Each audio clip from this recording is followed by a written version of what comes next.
বাসর ঘরে কেউ এত লেট করে আসে? আমার দুধটা খেয়ে আসল কাজটা শুরু করুন। আর কত অপেক্ষা করব? এই শোনো, চ্যানেলটি সাবস্ক্রাইব করে ঘন্টাটি বাজিয়ে দিও, কেমন? আমি আসি। আমাদের গল্পগুলো যদি ভালো লেগে থাকে তাহলে আমাদের চ্যানেলটি সাবস্ক্রাইব করে পাশে থাকবেন। ধন্যবাদ। আর আমি প্রিয়াঙ্কা। আমাদের গল্পগুলো যদি ভালো লেগে থাকে অবশ্যই আমাদের চ্যানেলকে সাবস্ক্রাইব করে পাশে থাকবেন। আর হ্যাঁ, ভিডিওটি সম্পূর্ণ শুনবেন। ওখানে আপনার বাসায় আসার সময় হলো? বাসর ঘরে কেউ এত লেট করে আসে? সরি, আসলে বন্ধুদের জন্য আসতে একটু লেট হয়ে গেল। হ্যাঁ, আসলেন কেন? বন্ধুদের সাথেই বাসর রাত করে নিতেন। যত সব। জি, সরি বললাম তো। এতটা রিয়াক্ট করার কি আছে শুধু শুধু? না, কিছু নেই তো। এখন জনাব, আমার দুধ খেয়ে আমায় উদ্ধার করুন। মানে কি বলছেন আপনি? আমি বুঝতে পারিনি। বললাম আমার দুধটা খেয়ে আসল কাজটা শুরু করুন। আর কত অপেক্ষা করব? নাফিসার কথাগুলো শুনে নাহিদ ভীষণ চমকে গেল। পাশের রাতে স্বামী সবসময় ফাজলামি করে, এটা সত্যি। তবে নতুন স্ত্রী এমন নির্লজ্জের মতো কথা বলবে, সেটা সত্যি আশা করা যায় না। নাহিদ নাফিসার দিকে এক দৃষ্টিতে তাকিয়ে আছে। নাফিসা নাহিদের দিকে খানিকটা বিরক্তি নিয়ে তাকিয়ে আছে। নাফিসা আপন মনে ভাবছে, নাহিদ কি গাধা নাকি? বাসর রাতে ভালোবাসা, আদর, সোহাগ সম্পর্কে কি তার কোনো ধারণা নেই? এমন অদ্ভুত ভাবে তাকিয়ে কেন আছে? নাফিসা নাহিদকে উদ্দেশ্য করে হকচকিয়ে বলে উঠল, এমন করে তাকিয়েছেন কেন? মনে হচ্ছে চোখ দিয়ে গিলে খাবেন আমায়। না মানে আপনার কথার ধরন দেখে আমি খানিকটা অবাক হয়ে যাচ্ছি। আপনি এমন ভাবে কথা বলছেন কেন? ওমা, আপনার সাথে কেমন করে কে বলবো? আপনি আমার স্বামী, আপনার সাথে কথা বলবো না তো কার সাথে গিয়ে কথা বলবো বলুন? কথা বলা ঠিক আছে, কিন্তু আপনি তো অসভ্যতামি করছেন। এটা তো ঠিক নয়।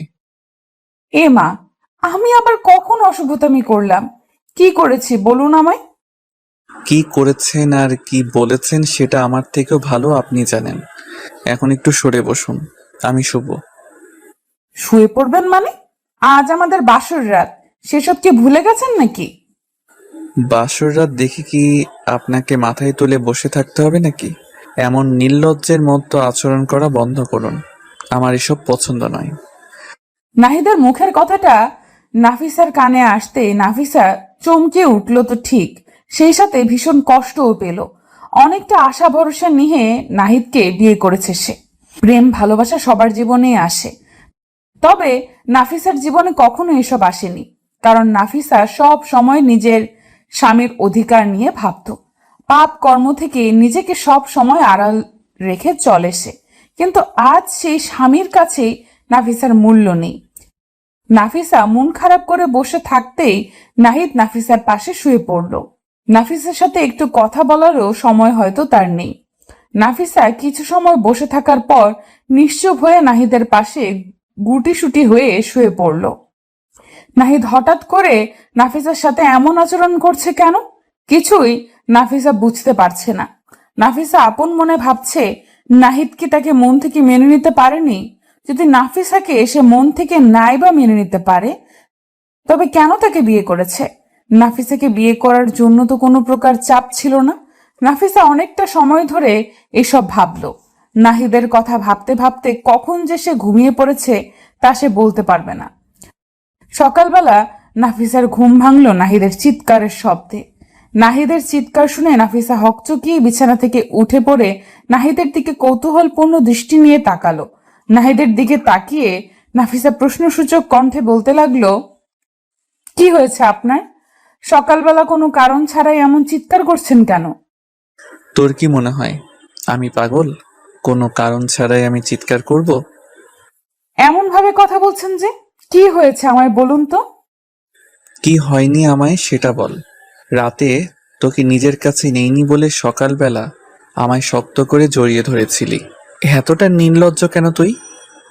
নাহিদের কথা শুনে নাফিসা বুঝতে পারলো তার অপরাধটা আসলে কি। নাহিদকে ঘুমের ঘোরে জড়িয়ে ধরাটা তার অপরাধ ছিল। নাফিসা মাথাটা নিচু করে ফেললো নাহিদের কথা শুনে। নাহিদ নাফিসাকে মাথা নিচু করে থাকতে দেখে আবারও বলতে লাগলো, কি হলো? এখন মাথা নিচু করে আছিস কেন?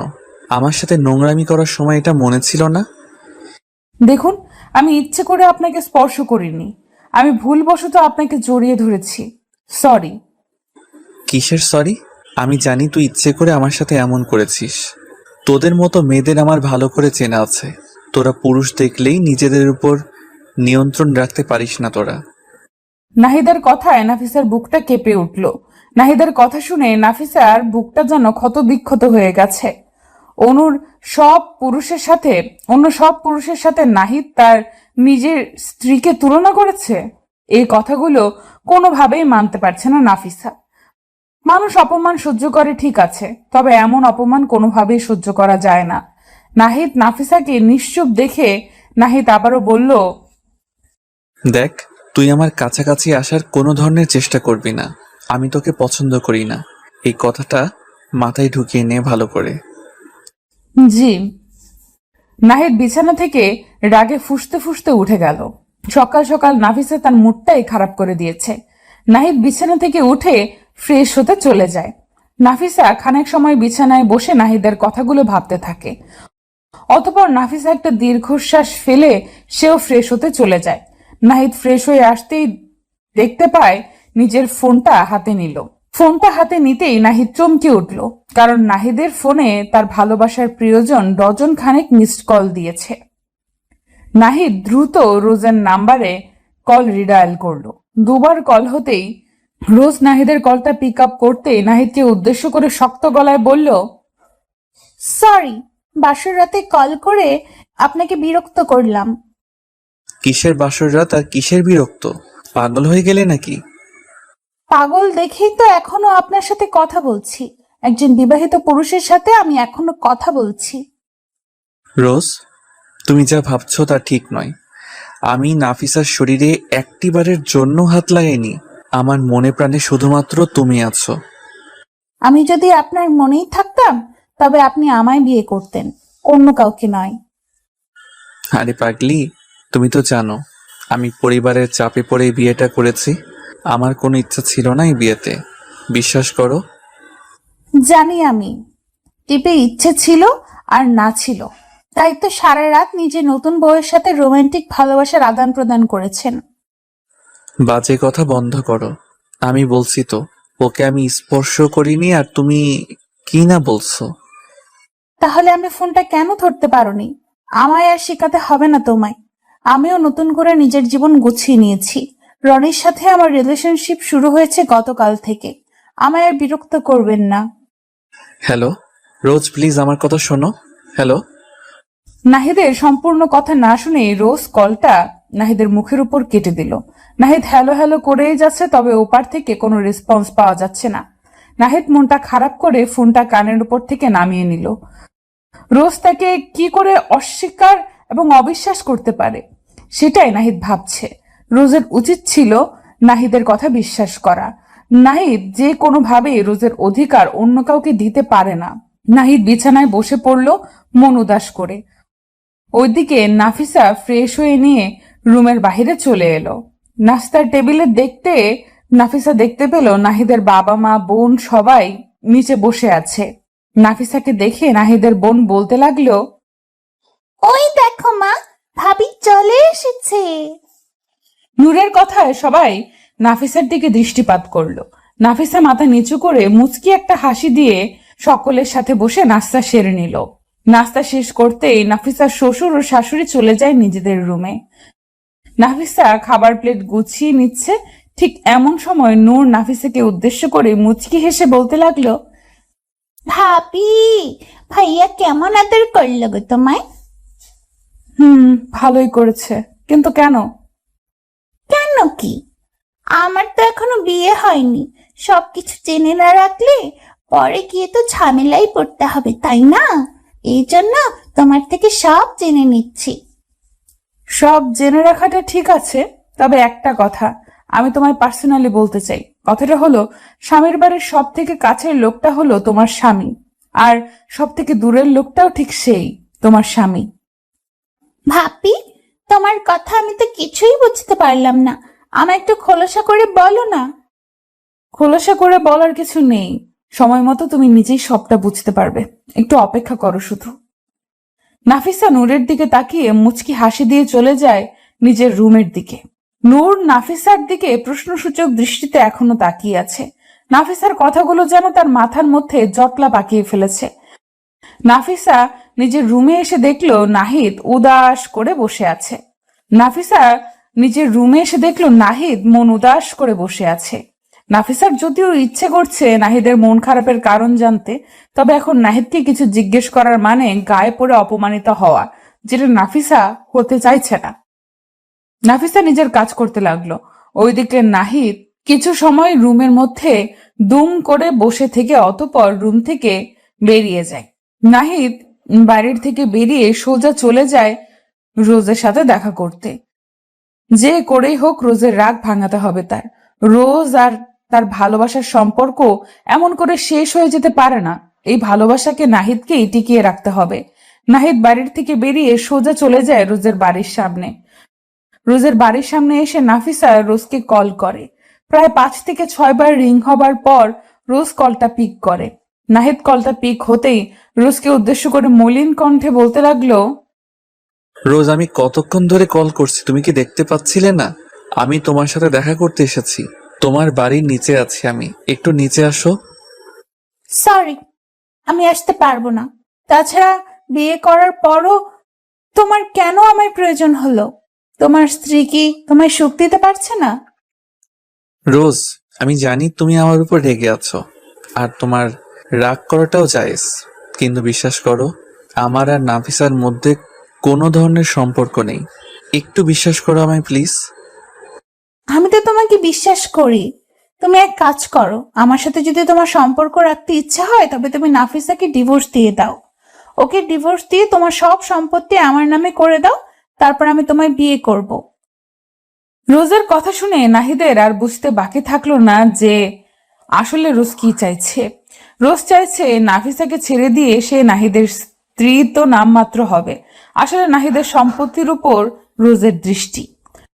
রোজের কথাগুলো শোনার পর কোনোভাবেই নাহিদ আর রোজের সাথে কথা বলতে চাইছে না।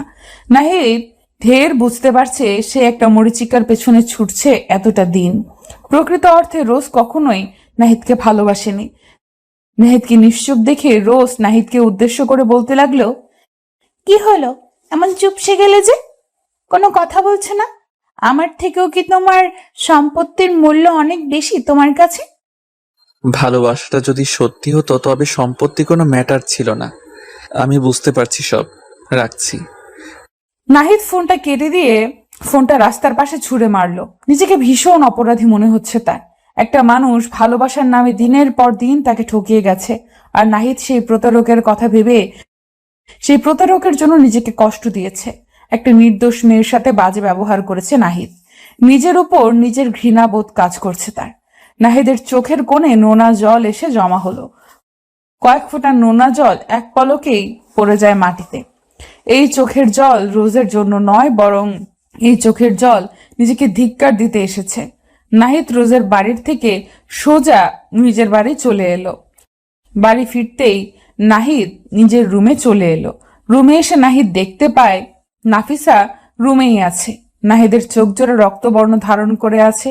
নাহিদ নিজের জায়গা থেকে উঠে নাফিসা নিজের জায়গা থেকে উঠে নাহিদের দিকে এগিয়ে গিয়ে নাহিদকে উদ্দেশ্য করে কৌতূহলপূর্ণ কণ্ঠে বলল, আপনার চোখ জোড়া এমন রক্তবর্ণ ধারণ করে আছে কেন? কি হয়েছে আপনার? সব ঠিক আছে তো?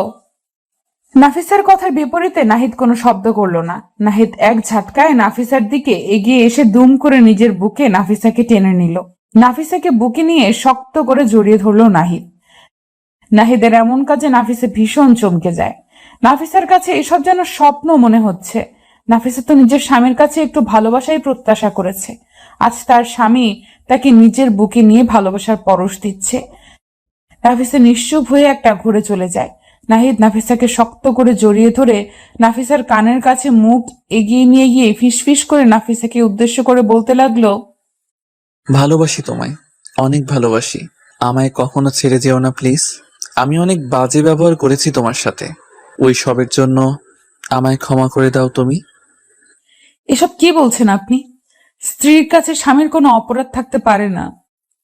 না, থাকতে পারে। আমি তোমার সাথে অনেক অন্যায় করেছি, আমায় ক্ষমা করে দাও।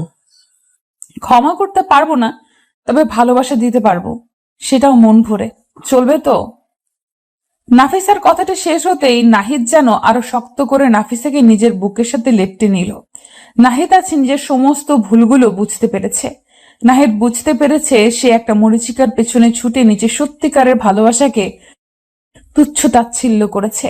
আসলে নাফিসাই তার জীবনের সত্যিকারের ভালোবাসা। নাহিদ আর চাইছে না নিজের স্ত্রীকে ঠকাতে, আর চাইছে না নিজের থেকে দূরে নিজের স্ত্রীকে রাখতে। ভালোবাসায় সিক্ত হয়ে যেতে চাইছে দুটি হৃদয়।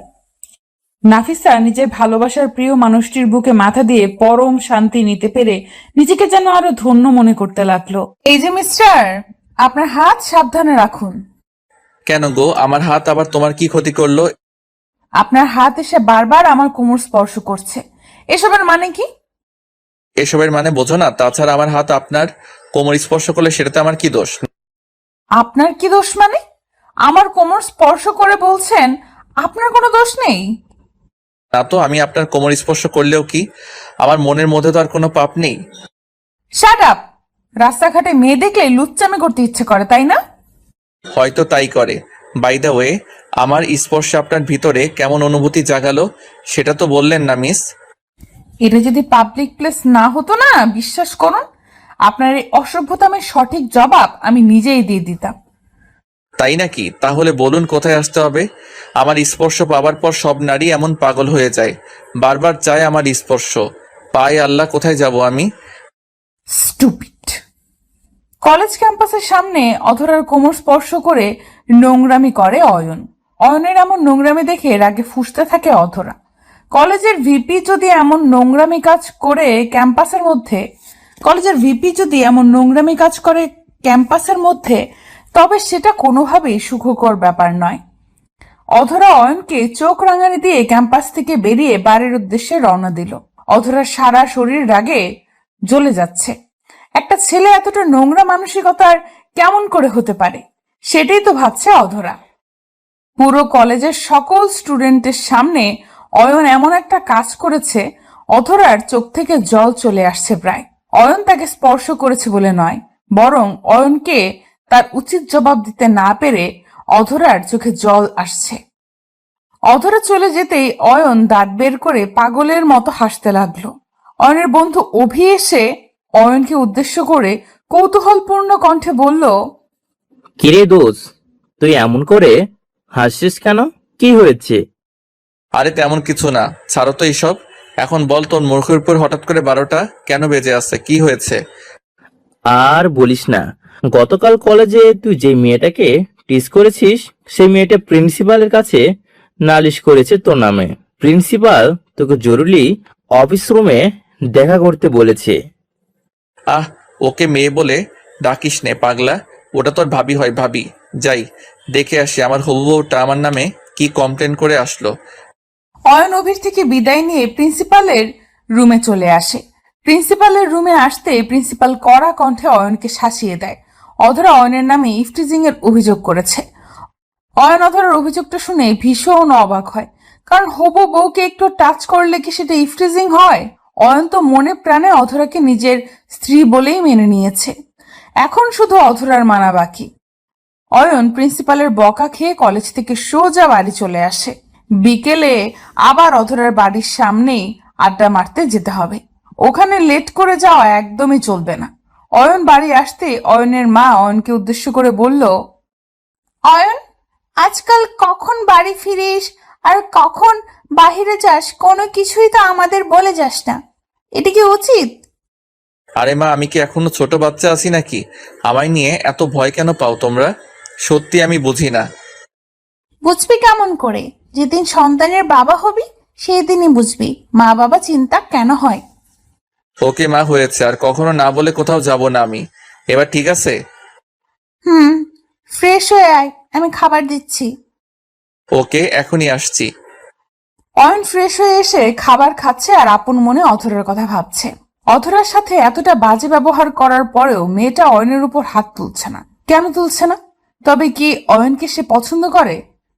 না, মুখে মুখে তো অয়নকে সহ্য করতেই পারে না অধরা। তাহলে পছন্দ করবে কেমন করে?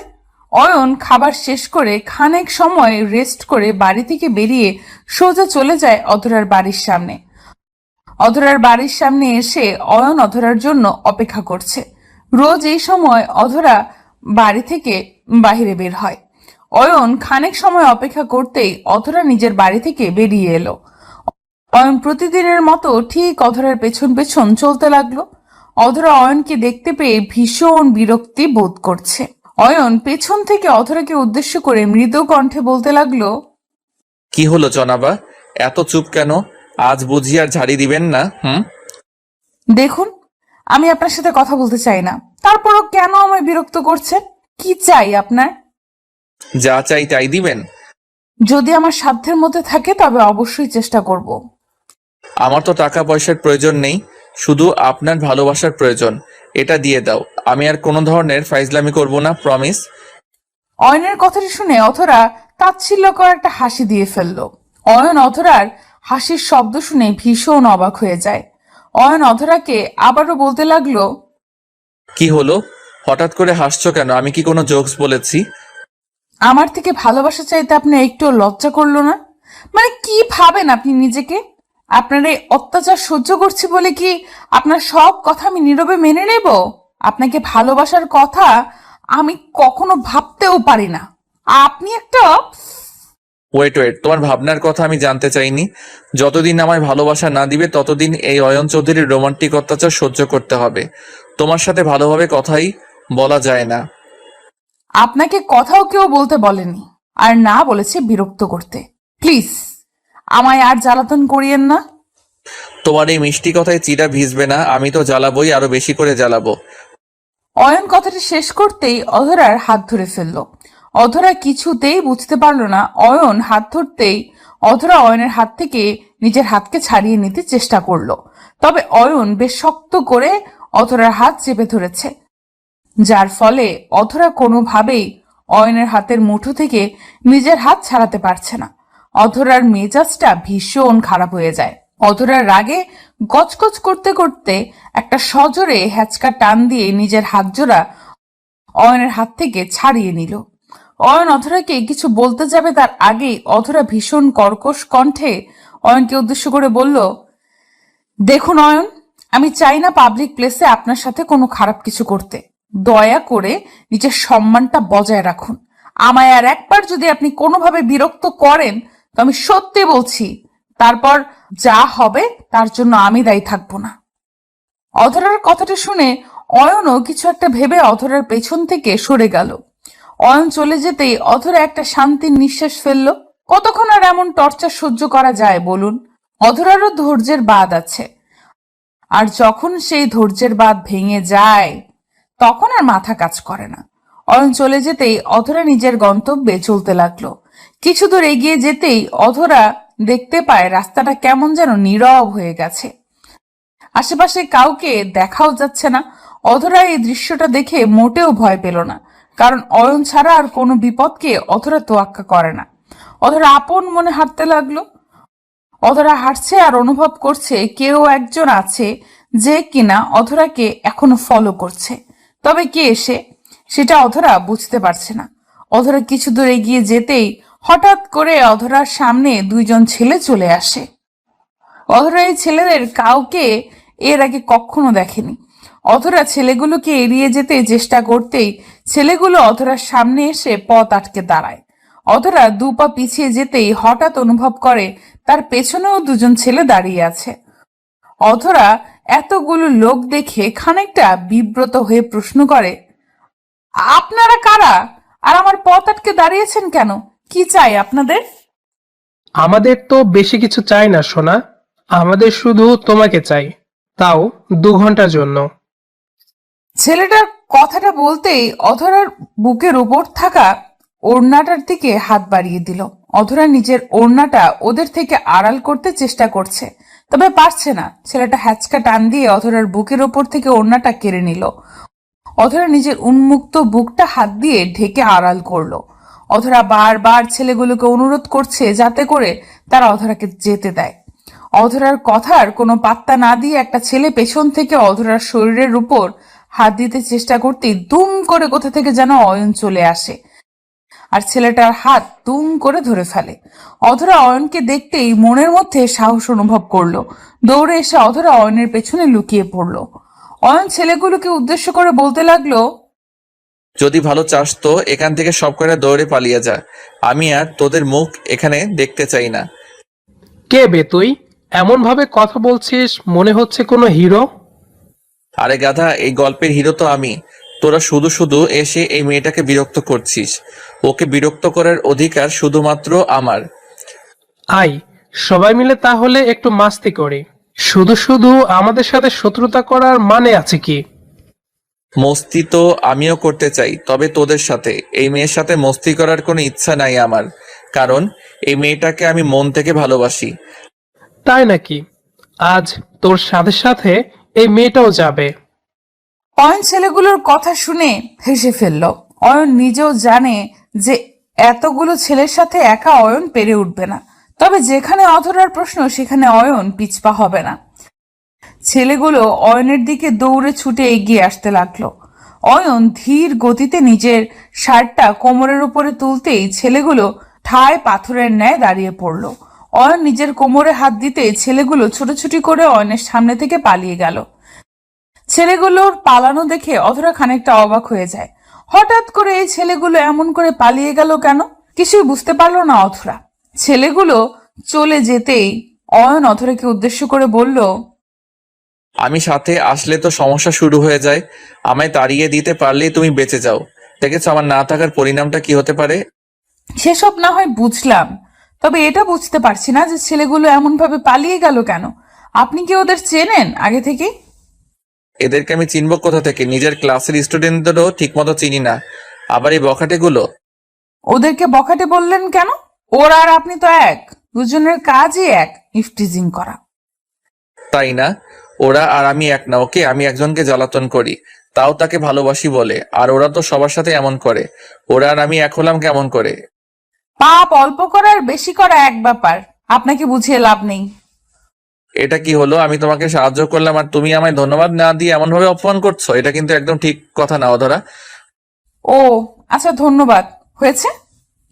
হুম, কেউ আমায় ধন্যবাদ বললে আমি তাকে রিটার্ন কিছু দিয়ে দিই, আর তোমাকে রিটার্ন কিছু দিতে চাই।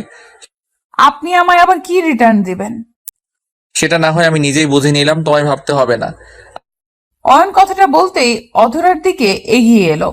অধরা অয়নের দিকে এক দৃষ্টিতে তাকিয়ে আছে। অধরা বোঝার চেষ্টা করছে অয়ন কি করতে চলেছে। অয়ন অধরাকে বেশি সময় দিল না। দুম করে অধরার গালের উপর নিজের হাত জোড়া চেপে ধরল। অধরার গালে চুমু পড়তেই অধরা চোখ জোড়া ছানা বড়া হয়ে যায়। অয়ন অধরার গালে চুমু খেয়ে অধরাকে বাই বলে দ্রুত চলে যায়।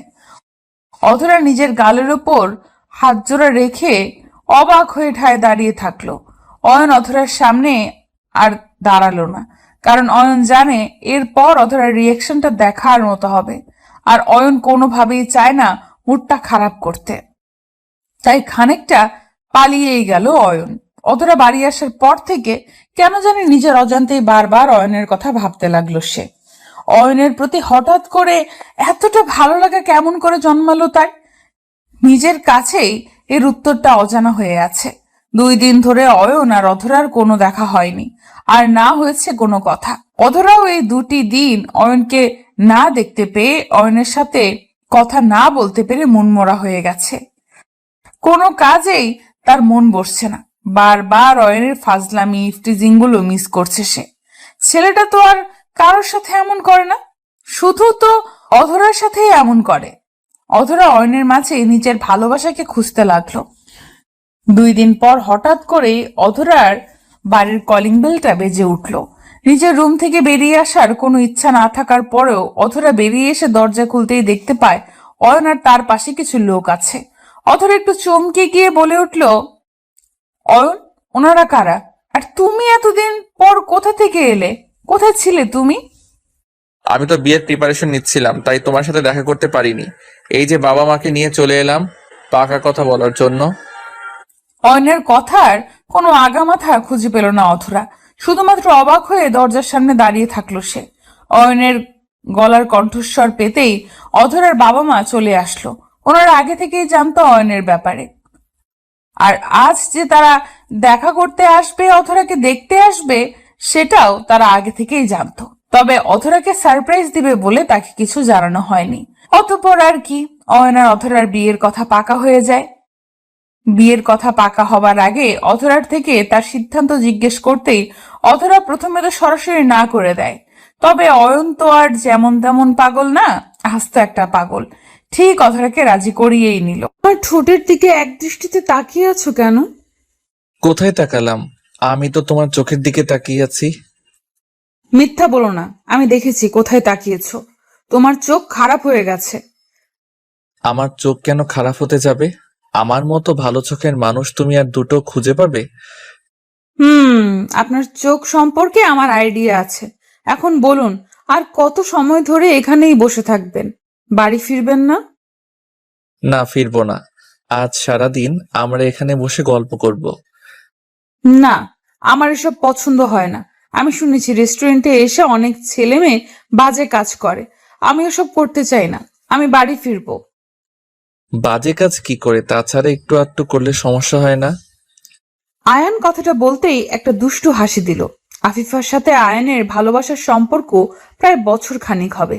এই 1 বছরের সম্পর্কের মাঝে আয়ান আফিফার শরীরে স্পর্শ তো দূর, আফিফা আয়ানকে একটিবারও আফিফার হাত ধরে হাঁটার অনুমতিও দেয়নি। আয়ান যদিও অনেকবার চেষ্টা করেছে আফিফার হাত ধরতে, তবে আফিফা সাফ সাফ আয়ানকে জানিয়ে দেয় যে তার এসবে কোনো আগ্রহ নেই।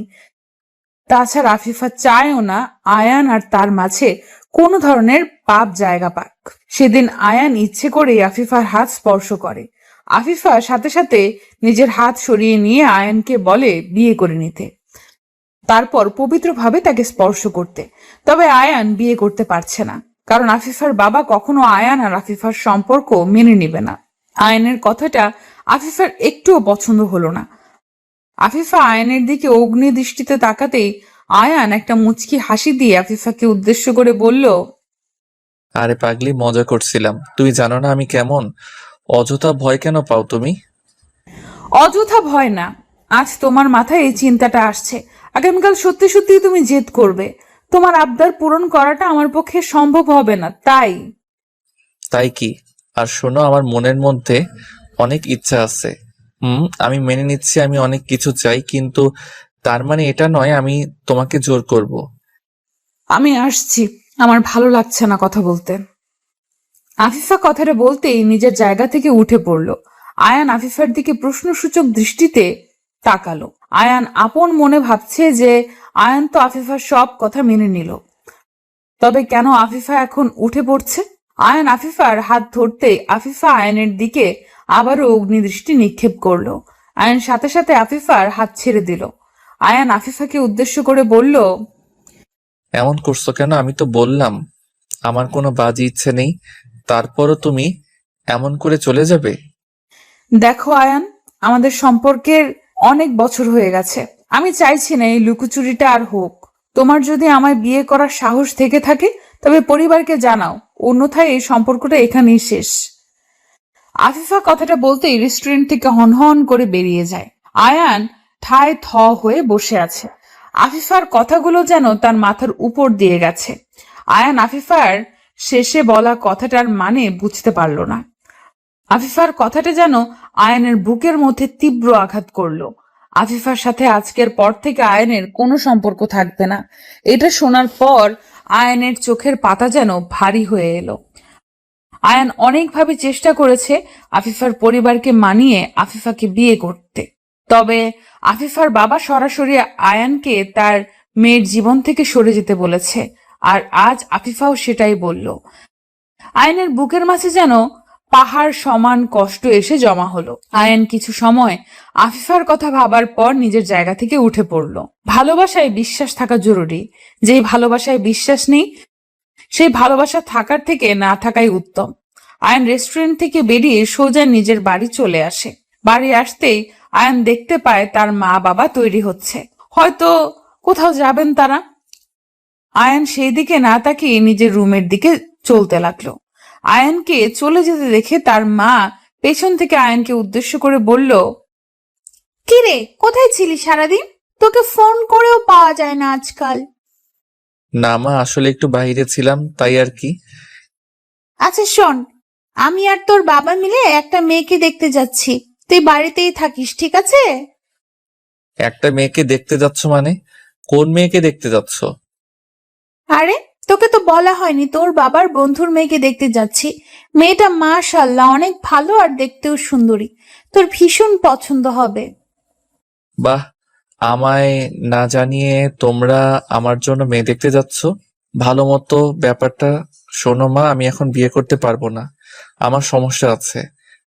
তোর কোনো কথাই আমি শুনবো না। সে 2 বছর ধরে বলছিস, আজ না পরে পরে।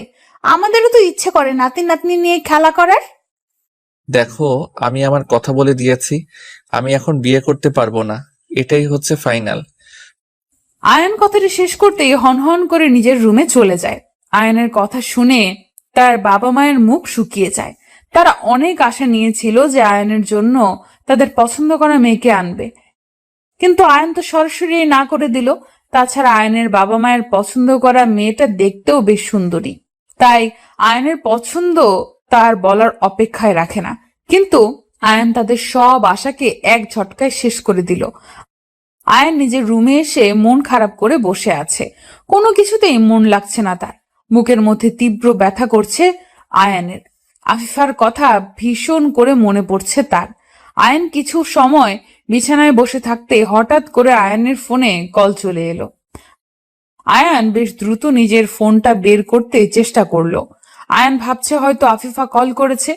আয়ান পকেট থেকে ফোনটা বের করে হাতে নিতেই ফোনের স্ক্রিনে তাকায়। ফোনের স্ক্রিনে তাকাতে আয়ানের ঠোঁটের ওপর থেকে হাসির ঝলকটা উধাও হয়ে যায়। আয়ান যা ভেবেছে তেমন কিছু না। আয়ানের ফোনে কল এসেছে, তবে সেটা আফিফা করেনি, আয়ানের এক বন্ধু করেছে। আয়ান কলটা পিক করতেই ওপার থেকে রনি আয়ানকে উদ্দেশ্য করে বলল, কিরে মামা, সারাদিন কোথায় থাকিস তুই? তোকে কল করেও পাওয়া যায় না। কোথায় আবার? বাড়িতেই থাকি। আসলে আমি একটু বিজি থাকি, তাই কলটা পিক করতে পারিনি। কেন কল করেছিস? কিছু বলবি নাকি? এটা আবার কেমন ধরনের কথা আয়ান? আমি তোকে কোনো প্রয়োজন ছাড়া কল করতে পারি না বুঝি? না, তো পারিস, তবে কোনো প্রয়োজন আছে বলেই তো এত কল করেছিস। প্রয়োজন বলতে তোর খোঁজ নিতেই কল করেছিলাম আর কি। আচ্ছা, যাক বাদ দে। আচ্ছা মামা, আফিফার কি খবর? কথা হয় তোর সাথে? আর কথা, যাকে নিজের জীবনের থেকেও বেশি ভালোবাসি সে আমায় বিশ্বাস করতে পারছে না, আমায় অবিশ্বাস করে চলে গেছে। চলে গেছে মানে? কোথায় গেছে? তোদের এতদিনের সম্পর্ক শেষ কিভাবে করে দিতে পারলো? শেষ করে দেয়নি তো, এমন এক শর্ত দিয়েছে যেটা পূরণ করতে পারলে তার সাথে আমার সম্পর্ক থাকবে, আর না হয় থাকবে না। বলিস কি? ভালোবাসায় কি আবার কোনো শর্ত থাকে নাকি? ভালোবাসায় তো শুধুমাত্র ভালোবাসাই থাকে। আমিও তো তাই ভাবতাম, হয়তো আমার ভাবনা ভুল ছিল, তাই তো ছেড়ে চলে গেছে। আচ্ছা মামা, আমাকে একটু পরিষ্কার করে বলতো কি হয়েছে আসল ঘটনা? আমি তো মানে তোর কথার কিছুই বুঝতে পারছি না। আয়ান রনিকে সবকিছু খুলে বলল। রনি আফিফার কথাগুলো শুনে চমকে যায়।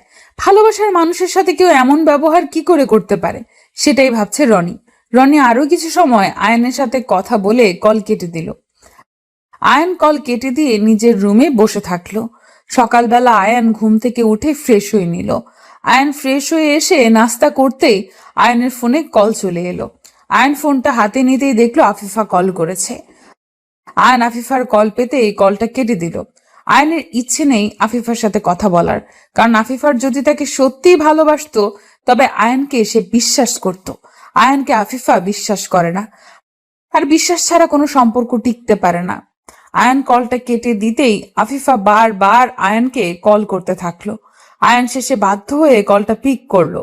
আয়ান কলটা পিক করতে ওপার থেকে আফিফা আয়ানকে উদ্দেশ্য করে কান্না ভেজা কণ্ঠে বলল, আয়ান প্লিজ আমার কথা শোনো, প্লিজ কলটা কেটে দিও না প্লিজ। বলো, কি কথা বলবে? আয়ান, বাবা আমার জন্য বিয়ে ঠিক করেছে, আগামীকাল আমার বিয়ে। আমি কি করব বুঝতে পারছি না কিছু, প্লিজ একটা উপায় বের করো। আমি কি উপায় বের করব?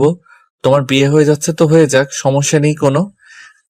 আয়ান, এইসব কি বলছো তুমি? মাথা ঠিক আছে তোমার? আমি তোমায় ভালোবাসি। তোমায় ভালোবেসে অন্য কাউকে আমি কেমন করে বিয়ে করব? যেমন করে আমায় ছেড়ে যেতে চাইছো ঠিক অমন ভাবে বিয়ে করবে। আমায় আর বিরক্ত করো না, রাখছি। আয়ান, এটাই কি তোমার শেষ কথা? হুম, এটাই আমার শেষ কথা। যদি এটাই তোমার শেষ কথা হয়ে থাকে, তো আমারও শেষ কথা শুনে রাখো। আমি যদি তোমায় আপন করে না পাই, তবে এই জীবন আমি রাখবো না। কারোর জন্য কেউ মরে যায় না আফিফা, এটা নিছক মিছে কথা। সবাই বেঁচে থাকে। সবার কথা তো বলতে পারছি না, তবে আমার নিজের কথা বলতে পারছি। সুখবরটা খুব শীঘ্রই পাবে, আশা করি। আফিফা কথাটা বলতেই কলটা কেটে দিল। আয়ান আর দ্বিতীয়বার কল করলো না, কারণ আয়ান ভাবছে হয়তো আফিফা মজা করছে তার সাথে। আজ অব্দি সবাই বলে প্রিয়জনের জন্য জীবন দিয়ে দিতে পারে, মরে যেতে পারে, তবে সেটা শুধুমাত্র কথার কথা থাকে, সত্যিটা ভিন্ন হয়ে থাকে। আর আয়ান আর কি বা করবে? আফিফার বাবা মাকে অনেকবার সে বোঝাতে চেয়েছে, কিন্তু তারা আয়ানের কোনো কথাই শোনেনি, বরং অপমান করেছে আয়ানকে। আয়ান তবুও আফিফাকে নিয়ে বাঁচতে চেয়েছে, কিন্তু আফিফার তো চিন্তা অন্য কিছুই ছিল। আয়ান নিজের মতো করে বিছানায় বসে আছে। আফিফার বিয়ে অন্য কারোর সাথে হয়ে যাবে, এই কথাটা ভাবতেই আয়ানের কলিজাটা কেঁপে উঠছে। নিজের ভালোবাসার মানুষটিকে অন্যের সাথে সহ্য করতে পারবে না আয়ান। আয়ান আফিফার কথা ভাবতে লাগলো আপন মনে। কিছু সময় আফিফার কথা ভাবতেই আয়ানের রুমে চলে আসে তার মা। আয়ানের মা এসে আয়ানকে উদ্দেশ্য করে শান্ত কণ্ঠে বলল, আয়ান, আমার তোর সাথে কিছু কথা ছিল, তুই কি এখন ফ্রি আছিস? মা, বলো কি কথা বলবে? আমায় সত্যি করে বল, তোর কি কোনো পছন্দ করা মেয়ে আছে? যদি থাকে তো বল, আমরা মেয়ের বাবা মায়ের সাথে কথা বলে সব ঠিক করে নেই। মা, আমার কাকে পছন্দ আর কাকে চাই সেসব তো তোমরা জানো। আমি আফিফাকে ভালোবাসি। ওকে ছাড়া অন্য কাউকে বিয়ে করা আমার পক্ষে সম্ভব নয়। আফিফা, ওই মেয়ের কথা তুই এখনো মনে রেখেছিস? তুই কি ভুলে গেছিস ওর বাবা আমাদের কেমন করে অপমান করেছে, কেমন করে আমাদের ছোট করেছে? আমি কিছু ভুলে যাইনি, তবে আফিফা তো কিছু করেনি। ভুল ওর বাবা করেছে। আফিফার কোনো ভুল ছিল না মা। আফিফার পক্ষে কথা বলা বন্ধ করে দে। ওই মেয়ে ওর বাবার মতো। যদি ওই মেয়ে তোকে সত্যি ভালোবাসতো, তবে তোর কাছে ছুটে চলে আসতো, বাবা মায়ের জন্য অপেক্ষা করতো না। আমার কাছে যেমন তোমরা গুরুত্বপূর্ণ, ঠিক তেমনি ওর কাছে ওর বাবা মা গুরুত্বপূর্ণ। তাই ও কোনো সিদ্ধান্ত নিতে পারছে না। তুই যত যাই বলিস, আমরা আর গায়ে পড়ে অপমানিত হতে পারবো না বাপু। ওই মেয়েকে নিয়ে আমাদের মনে আর কোনো ইচ্ছে নেই। আয়ানের মা কথাটা বলতেই চলে যায় আয়ানের রুম থেকে। আয়ান আগে থেকেই জানতো তার মা এই সম্পর্কে কোনো বিশেষ আগ্রহ দেখাবে না, কারণ আফিফার বাবা যেভাবে তাদের অপমান করেছে, তারপর আর আফিফাকে নিয়ে কোনো ভাবনা থাকা অন্তত তাদের পক্ষে সম্ভব নয়। আয়নের রুম থেকে তার মা চলে যেতেই আয়ন একটা দীর্ঘশ্বাস ফেলে আফিফার ভাবনায় মগ্ন হয়ে পড়ল। আফিফার কথা ভাবতে ভাবতে কখন যে আয়নের চোখের পাতা এক হয়ে গেছে তা সে জানে না। পরদিন সকালে আয়নের ফোনে একটা অপরিচিত নাম্বার থেকে কল এলো। আয়ন ফোনটা পিক করতেই চমকে উঠল আয়ন। আয়নের চমকে ওঠার কারণ, ফোনের ওপারে ছিল আফিফার বাবা। আফিফার বাবার কল পেয়ে আয়ান খানিকটা অবাক হয়ে যায়।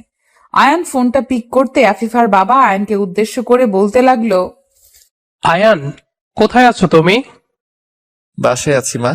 কিন্তু কেন আঙ্কেল, কি হয়েছে? আফিফা হাসপাতালে ভর্তি আছে, ওকে দেখতে চাইছে একটু। যদি তুমি একটু আসতে তবে। আফিফার বাবা সম্পূর্ণ কথাটা বলতে পারলো না। পুরো কথাটা বলার আগেই উনি কান্না করতে লাগলেন। আয়ান ওনাকে কান্না করতে দেখে আর বুঝতে বাকি থাকলো না যে নিশ্চয়ই কিছু একটা খারাপ হয়েছে। তা না হলে উনি কখনো আয়ানকে কল করতেন না। আয়ান ফোনটা রেখে দিয়ে ভীষণ বিচলিত হয়ে দৌড়ে নিজের রুম থেকে বেরিয়ে যায়। আয়ান হসপিটালের উদ্দেশ্যে বাড়ি থেকে বেরিয়ে পড়ে আপন মনে ভাবছে আফিফা যেটা বলেছে সেটা তো আয়ান মজা ভেবেছে, কিন্তু আফিফা সেই মজাটাকে সত্যি করে দিল। আয়ানের বুকের মধ্যে যেন কেউ ধারালো ছুরি দিয়ে আঘাত করছে। আয়ান এই যন্ত্রণা যেন সহ্য করতে পারছে না। আয়ান হসপিটালে এসে দ্রুত খোঁজ নিল আফিফা কোন কেবিনে আছে। অতঃপর আফিফার কেবিনে চলে আসে সে। আফিফা বিষ খেয়ে নিয়েছে। যদিও সব বিষ বের করা হয়েছে, তবে আফিফার অবস্থা মোটেও ভালো নয়। আয়ান আফিফার কেবিনে এসে আফিফার পাশে বসলো। আফিফার হাত ধরতে আফিফা আয়ানের দিকে তাকালো। আয়ান আফিফাকে উদ্দেশ্য করে মলিন কণ্ঠে বলল, কি দরকার ছিল এসব পাগলামি করার? যদি আজ খারাপ কিছু হয়ে যেত তখন কি হতো? কি নিয়ে বাঁচতাম আমি? কেন? তুমি তো বলেই দিয়েছো আমার যাই হোক তাতে তোমার কিচ্ছু না। তাহলে আমি কিসের আশায় বেঁচে থাকবো? আমি তোমার ছাড়া বেঁচে থাকতে পারবো না, তাই নিজেকে শেষ করে দিচ্ছি। আফিফার কথা শেষ হতে আয়ান আফিফাকে শক্ত করে নিজের বুকের সাথে মিশিয়ে জড়িয়ে ধরলো। আফিফা চোখ বন্ধ করে আয়ানকেও আজ জড়িয়ে ধরলো। আয়ান আফিফাকে জড়িয়ে ধরে বলতে লাগলো, তুমি ছাড়া আমিও বাঁচতে পারবো না। অনেক ভালোবাসি তোমায়, নিজের থেকেও বেশি। আমিও তোমায় নিজের জীবনের থেকেও বেশি ভালোবাসি। আয়ান আর আফিফার ভালোবাসার কাছে আফিফার বাবাকে হেরে যেতে হলো। আফিফার বাবা সেই দিন আয়ান আফিফাকে সারা জীবনের জন্য এক করে দিল। ভালোবাসা এটাকেই বলে। হাজার ঝড় বাধা উপেক্ষা করে সত্যিকারের ভালোবাসা একটা না একটা সময় তাদের পূর্ণতা ঠিক খুঁজে নেয়। সত্যিকারের ভালোবাসার সম্পর্কগুলোকে বিচ্ছেদের শব্দটা নিয়ে আসবেন না। আচ্ছা, তোমার পছন্দের জিনিসটা কেটে ফেলার সময় তোমার কেমন লেগেছে? ওসব জেনে তুমি কি করবে? আমার শরীরের অংশ ওটা, সুখ লাগবে নাকি? কি করব আবার? এমনি জানতে চাইছি, বলো না। হ্যাঁ, ভীষণ কষ্ট লেগেছিল। আমি কান্না করেছিলাম অনেক। আহ, পাগল ছেলে, কাঁদার কি আছে? ওটাই তো আসল সুখ। তখন কি আর সেই সুখ বুঝতাম? তখন ভাবতাম যে ব্যথা করছে, তাই কান্না করে ফেলেছি। বলো কি, কেটে গেছে ওটা? আর ব্যথা কি না লেগেছে তোমার? আচ্ছা, এটা কি মনের ব্যথা নাকি? আরে ওই গাধি, মনের ব্যথা হবে কেন? এটা তো আমার শরীরের অংশ, তাই ব্যথা লেগেছে। আহাদের বারবার নিজের শরীরের অংশ বলায় নিধি খানিকটা অবাক হয়ে যায়। নিধি কোরবানির পশুর কথা বলছে আহাদকে। আহাদ যখন ছোট ছিল তখন তার পছন্দের একটা পশু ছিল। সেটাকে কোরবানি করার সময় আহাদের ফিলিংস কেমন ছিল তা জানতেই নিধি আহাদকে প্রশ্ন করে, কিন্তু আহাদ তো অন্য কিছুই উত্তর দিচ্ছে। নিধি আহাদকে উদ্দেশ্য করে আবারও বলতে লাগলো, এই পাগলের মতো কি সব বলছো? তোমার শরীরের অংশ একটা পশু কেমন করে হয়? পশু মানে? দাঁড়াও, তুমি এতক্ষণ কি নিয়ে কথা বলছিলে? কি নিয়ে কথা বলছি মানে? আমি কোরবানির পশুর কথা বলছি। তুমি যখন ছোট ছিলে তখন তোমার প্রিয় পশুটাকে কোরবানি করার অনুভূতি জানতে চাইছি। ও শিট, তুমি পশু নিয়ে কথা বলছো, আর আমি তো অন্য কিছুই ভেবে বসেছিলাম। সরি গো। তাই মনে করবে? আমি জানি তো তোমার সারাদিন ওসব কথা ছাড়া মাথায় কিচ্ছু আসে না। ধুর পাগলি, তুমি এমন করে বলেছো যে আমি নিজেই তো কনফিউজ হয়ে গেছি, তাই ওই উত্তরটা দিয়েছি আর কি। সরি তো। হয়েছে হয়েছে, এখন সরো, আমি আমার কাজে যাই আর তুমি বাজারে যাও। যে জিনিস নিবে সেসব নিয়ে এসো। এই তো কিছু সময় আগে গরু নিয়ে এলাম, এখন আবার একটু বাজারে যেতে হবে। আগামীকালও তো সময় আছে, আগামীকালই যাই। আগামীকাল? আচ্ছা ঠিক আছে, সে না হয় যাবে। এখন তাহলে রেস্ট করো, আমি একটু রান্নাঘর থেকে ঘুরে আসি। নিধি কথাটা বলতেই আহাদের পাশ থেকে উঠে পড়তে নিল। আহাদ নিধির দিকে তাকিয়ে দুষ্টু হাসি দিল। আহাদের মনের মধ্যে একটা রোমান্টিকতা ভর করে আছে। আহাদের মনের মধ্যে এই রোমান্টিকতা নিধি নিজেই জাগিয়েছে। এখন আহাদের মনকে অশান্ত করে সে কেটে পড়ছে। আহাদ কি এত সহজে নিধিকে যেতে দেবে নাকি? আহাদ দুম করে নিধির হাত ধরে ফেললো। একটা হ্যাচকার টান দিয়ে নিধিকে নিজের দিকে টেনে নিল সে। নিধি আহাদের টানের টাল সামলাতে না পেরে হকচকিয়ে গিয়ে আহাদের বুকের উপর এসে পড়ল। আহাদের বুকের উপর এসে নিধি পড়তেই নিধির চুলগুলো বড্ড এলোমেলো ভাবে নিধির মুখের উপর এসে পড়ে। নিধি কিছুই বুঝতে পারছে না। কৌতূহলী হয়ে আহাদের দিকে প্রশ্নসূচক দৃষ্টিতে তাকিয়ে আছে সে। আহাদ নিধির চুলগুলো পরম আবেশে স্পর্শ করলো। সব চুলগুলো ঠিক করে দিয়ে নিধির কানের পেছনে গুজে দিল সে। নিধির দিকে হাস্যোজ্জ্বল মুখে তাকাতেই নিধি নিজের স্বামী আহাদকে উদ্দেশ্য করে বলল, এটা কি হলো? তুমি আমার সাথে এমন করলে কেন? কোনটা কি হলো গো? আমি আমার স্ত্রীকে নিজের কাছে আনতে পারবো না নাকি? তুমি কিন্তু দিন দিন বড্ড পাজি হয়ে যাচ্ছ। এমন করলে কিন্তু আমার হাতে মার খেতে হবে তোমায়। ওরে আমার রাগী বউটারে, তোমার রোমান্টিক স্বামীর একটু রোমান্টিকতা তোমার সহ্য হয় না বুঝি? না গো, হয় না। আমার এসব দেখলে গা জ্বালা করে। কাজের কাজ পড়ে আছে আর ওনার রোমান্টিকতা জেগে উঠেছে। গতকাল রাতেও তো আদর করলে, তা মন ভরে নাই বুঝি? না গো, না। আমার ওই অল্প আদরে কখনোই মন ভরে না। আমার আরো বেশি বেশি আদর চাই। তাই আসো, পিঠটা দাও, এক্ষুনি কিল ঘুষি মেরে মেরে আদর দিচ্ছি। তাই দাও, তবু কিছু তো দাও। আমার অনেক কিছু চাই। দেখো, এখন কিন্তু বেশি বেশি করছো তুমি। আমার কাজ আছে, আমায় যেতে দাও। তোমার হৃদ মাঝারে রাখিব, ছেড়ে দেব না। আহাদ কথাটা শেষ করতেই নিধির কোমরের উপর নিজের হাত জোড়া রাখলো। আহাদের হাতের গভীর স্পর্শ পেতেই নিধির সারা শরীর কেঁপে উঠল। আহাদ নিধির কোমরে হাত বুলিয়ে দিয়ে আদর করতে লাগলো। আহাদ সব সময় একদম পাগল হয়ে থাকে নিধিকে আদর করার জন্য। নিধি সবসময় মুখে মুখে বলে আহাদকে যে আদর করতে না, তবে মন থেকে সে আহাদের এমন পাগলামিগুলো ভীষণ রকম চায়। আহাদ নিধির কোমরে হাত বুলিয়ে দিয়ে নিজের গালের সাথে নিধির গাল ঘষতে লাগলো। নিধি নিজের চোখ বন্ধ করে আছে আর মুখ থেকে অস্পষ্টভাবে বলছে যে তাকে ছেড়ে দিতে, তবে আহাদের থেকে নিজেকে ছাড়িয়ে নেওয়ার বিন্দুমাত্র তোড়জোড় নেই তার। আহাদ নিধির গালে, গলায়, ঘাড়ে নিজের ঠোঁটজোড়া ছুঁয়ে দিল। আহাদের ঠোঁটের পরশে নিধির মনের মধ্যে তোলপাড় শুরু হয়ে গেছে। আহাদ একটু একটু করে নিজের হাতটা নিধির নাভির উপর রাখতেই নিধি আহাদের শার্ট খামচে ধরল। আহাদ নিধির রেসপন্স দেখে নিজের মনের উপর আর নিয়ন্ত্রণ রাখতে পারেনি। আহাদ ব্যাকুল হয়ে উঠল নিধির মিষ্টি ঠোঁটের ভালোবাসার পরশ পাওয়ার জন্য। আহাদ নিধির গোলাপের পাপড়ির মতো ঠোঁট জোড়ার দিকে লোভনীয় দৃষ্টিতে তাকিয়ে ধীরে ধীরে নিজের ঠোঁট জোড়া নিধির ঠোঁটের দিকে এগিয়ে দিল। নিধি চোখ বন্ধ করেই আছে আর নিজের স্বামীর ভালোবাসার স্পর্শগুলো অনুভব করে চলেছে। আহাদ আর নিধির ঠোঁট ছুঁই ছুঁই হয়ে আসতেই আচমকা আহাদের রুমের দরজায় কেউ নক করলো। আহাদের একটু ইচ্ছে করছে না নিধিকে ছাড়তে, তাই সে নিজের কাজ চালিয়ে যাচ্ছে। তবে দরজার ওপাশ থেকে বেশি শব্দ আসছে দেখে বাধ্য হয়ে নিধিকে ছাড়তে হলো তার। নিধিকে নিজের বাঁধন থেকে মুক্ত করে দিতেই নিধি চোখ মেলে তাকালো।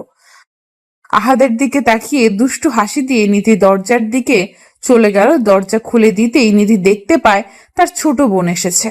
নিধির ছোট বোন নীলা এসেছে বেড়াতে। নিধি দরজা খুলতেই নীলা নিজের বোনের দিকে তাকিয়ে কৌতূহলী কণ্ঠে বলে উঠল, ভর দুপুরে দরজা বন্ধ করে কি করছিলে আপু? এত সময় লাগলো দরজা খুলতে? আরে পাগলি, কি করবো আবার, ওই একটু শুয়েছিলাম আর কি। তোমার কথায় কেমন জানি সন্দেহ হচ্ছে আমার। দুলাভাই, সত্যি করে বলেন তো ঘটনাটা কি? আসল ঘটনা জানতে হলে তো তোমায় এখানে থাকতে হবে শালি আমার। আসো, তোমার সাথে এখন দরজা বন্ধ করে থাকি, তবেই বুঝতে পারবে আমরা কি করছিলাম। আহাদ কথাটা বলতেই নীলার দিকে তাকিয়ে দুষ্টু হাসি দিল। নিধি আহাদকে চোখ রাঙানি দিল। ওইদিকে নীলা আহাদের দিকে এখনো হা করে তাকিয়ে আছে। হয়তো আহাদের কথার মানে সে বুঝতে পারেনি। নিধি নীলাকে উদ্দেশ্য করে বলল, তা কখন এসেছিস আর ফ্রেশ হয়েছিস কি? এই তো 10 মিনিট হবে, এখনো ফ্রেশ হইনি মাত্র। ভাবলাম তোর সাথে আগে দেখা করে নেই, তাই চলে আসলাম। বাবা, এখন দেখি দুলাভাইয়ের কোনো মান সম্মানই নাই। মানে আমার শালি শুধুমাত্র তার বোনের সাথে দেখা করতে এসেছে, আমার সাথে না। আপনি লোকটা ভালো না, অনেক পচা, তাই আপনার সাথে দেখা করার কোনো ইচ্ছা আমার নাই। ও মা, তাই নাকি? তা আমি কি করেছি শালিকা আমার? বলো আমায়। আমার তো জানতে হবে যে আমি কি এমন কাজটা করে পচা হয়ে গেছি, তাই না? এই যে আমার বোনকে নিজের বাড়িতে আটকে রেখেছেন, এটা কি কম কথা নাকি? ওরে বাবারে, তাই? আচ্ছা যাও, ঠিক আছে, নিয়ে যাও তোমার বোনকে। আমিও দেখি কিভাবে নিয়ে যাও তুমি। তাই নিয়ে যাব, এখন আসছি। নীলা কথাটা বলে চলে যায়। নীলা আর আহাদের মধ্যে সব সময় ঝগড়া আর মজা চলতেই থাকে। এরা দুজন যেন সাপ নেউল। নিধি কখনো নীলা আর আহাদের এমন আচরণ দেখে তাদের কোনো প্রশ্ন করেনি, আর না কখনো নিধির মনে কোনো প্রশ্ন এসেছে। আহাদকে কখনো কোনো কিছুতে সন্দেহ করেনি নিধি। নিধি সব সময় আহাদকে বিশ্বাস করে, আর এই বিশ্বাস তাদের দুজনকে এক অদ্ভুত ভালোবাসায় বেঁধে রেখেছে। নিধি নীলাকে নিয়ে চলে যায় গেস্ট রুমে। অতঃপর নিধি দুপুরের খাবারের আয়োজন করে। সবাই একসাথে লাঞ্চ করে নিল। লাঞ্চ করে আহাদ নিজের রুমে চলে এলো। রুমে এসে আহাদ জানালার পাশে গিয়ে দাঁড়ালো। বাহিরে রিমঝিম ধারায় বৃষ্টি পড়ছে। হালকা মৃদু শীতল বাতাসে মনের মধ্যে যেন ভালো লাগার অনুভূতি জন্ম দিচ্ছে এই হাওয়া। আহাদ এক দৃষ্টিতে বৃষ্টির মুগ্ধতা উপভোগ করছে। কিছু সময় বাহিরের মেঘলা আকাশ দেখার পর আচমকা আহাদ অনুভব করলো তার পিঠের উপর কেউ একজন হাত রেখেছে। এই স্পর্শটা আহাদের ভীষণ চেনা। আহাদ পেছন ফিরে তাকাতেই দেখতে পায় তার প্রিয়তমা চা হাতে নিয়ে দাঁড়িয়ে আছে। আহাদ চা খেতে খেতে বৃষ্টি দেখতে ভীষণ পছন্দ করে, তাই নিধি হয়তো চা করে দিয়েছে। নিধির হাতে একটা চায়ের কাপ দেখে আহাদ কৌতূহলী কণ্ঠে নিধিকে উদ্দেশ্য করে বলল, চা নিয়ে আসছো ঠিক আছে, কিন্তু এক কাপে করে নিয়ে এলে কেন? তুমি খাবে না? আমি তো খাবো, একটা কাপে দুজন মিলে খাবো। কেন, তোমার ঠোঁট ভেজানো কাপে বুঝি আমি চা খেতে পারি না? সেটা তো পারোই সোনা, তার থেকে অনেক বেশি কিছুও করতে পারো। এখন আমায় বলো, মেঘলা আকাশের পানে এক দৃষ্টিতে তাকিয়ে কি ভাবছিলে তুমি? কি আর ভাববো, একজন বিশেষ মানুষের কথা ভাবছিলাম। মানুষটা আমায় একটুও ভালোবাসে না, সব সময় আমার কাছ থেকে নিজেকে আড়াল রাখতে চায়। আমার পাশে তো আছে, কিন্তু খুব বেশি পাশে নেই। তাই নাকি? আচ্ছা বলেন জনাব, আপনার কত কাছে আসলে মনে হবে যে আমি আপনার পাশে আছি? এতটা পাশে চাই যেন তোমার নিঃশ্বাসের শব্দ আমার কানে এসে পৌঁছায়। আমার হৃদয়ের প্রতিটি শব্দ যেন তোমার হৃদয়কে স্পর্শ করে। আহাদ কথাটা শেষ করার পূর্বেই নিধি চায়ের কাপটা আহাদের হাতে ধরিয়ে দিয়ে আহাদকে শক্ত করে জড়িয়ে ধরল। আহাদ নিধির এমন আলিঙ্গনে নিজেকে আরো গভীরভাবে প্রকাশ করলো নিজের প্রিয়তমার কাছে। আহাদ নিধিকে নিজের বুকে জড়িয়ে নিয়ে নিধির কপালে নিজের ঠোঁটজোড়া ছুঁইয়ে দিয়ে দুজন বৃষ্টি দেখতে লাগলো আর গল্প করতে লাগলো। আহাদ আলতো করে নিজের ঠোঁটজোড়া কাপে ছুঁইয়ে দিয়ে চা পান করছে, আর সেই জায়গায় নিধি নিজের ঠোঁট রেখে আহাদের থেকে চা পান করছে। পরিবেশটা যেমন রোমান্টিক, ঠিক তেমন তাদের দুজনের মনের অনুভূতি। আহাদ চাটা শেষ করে নিয়ে নিধির দিকে তাকালো।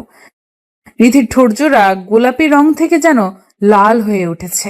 আহাদ ওই রক্তিম কৃষ্ণচূড়া ফুলের পাপড়ির মতো ঠোঁটজোড়ায় আলতো করে নিজের হাত ছুঁইয়ে দিল। নিধি চোখ বন্ধ করে অনুভব করছে তার ভালোবাসার মানুষটির ছোঁয়া। আহাদ আলতো করে নিধির ঠোঁট স্পর্শ করে দুম করে নিধির কোমর ধরে ফেলল।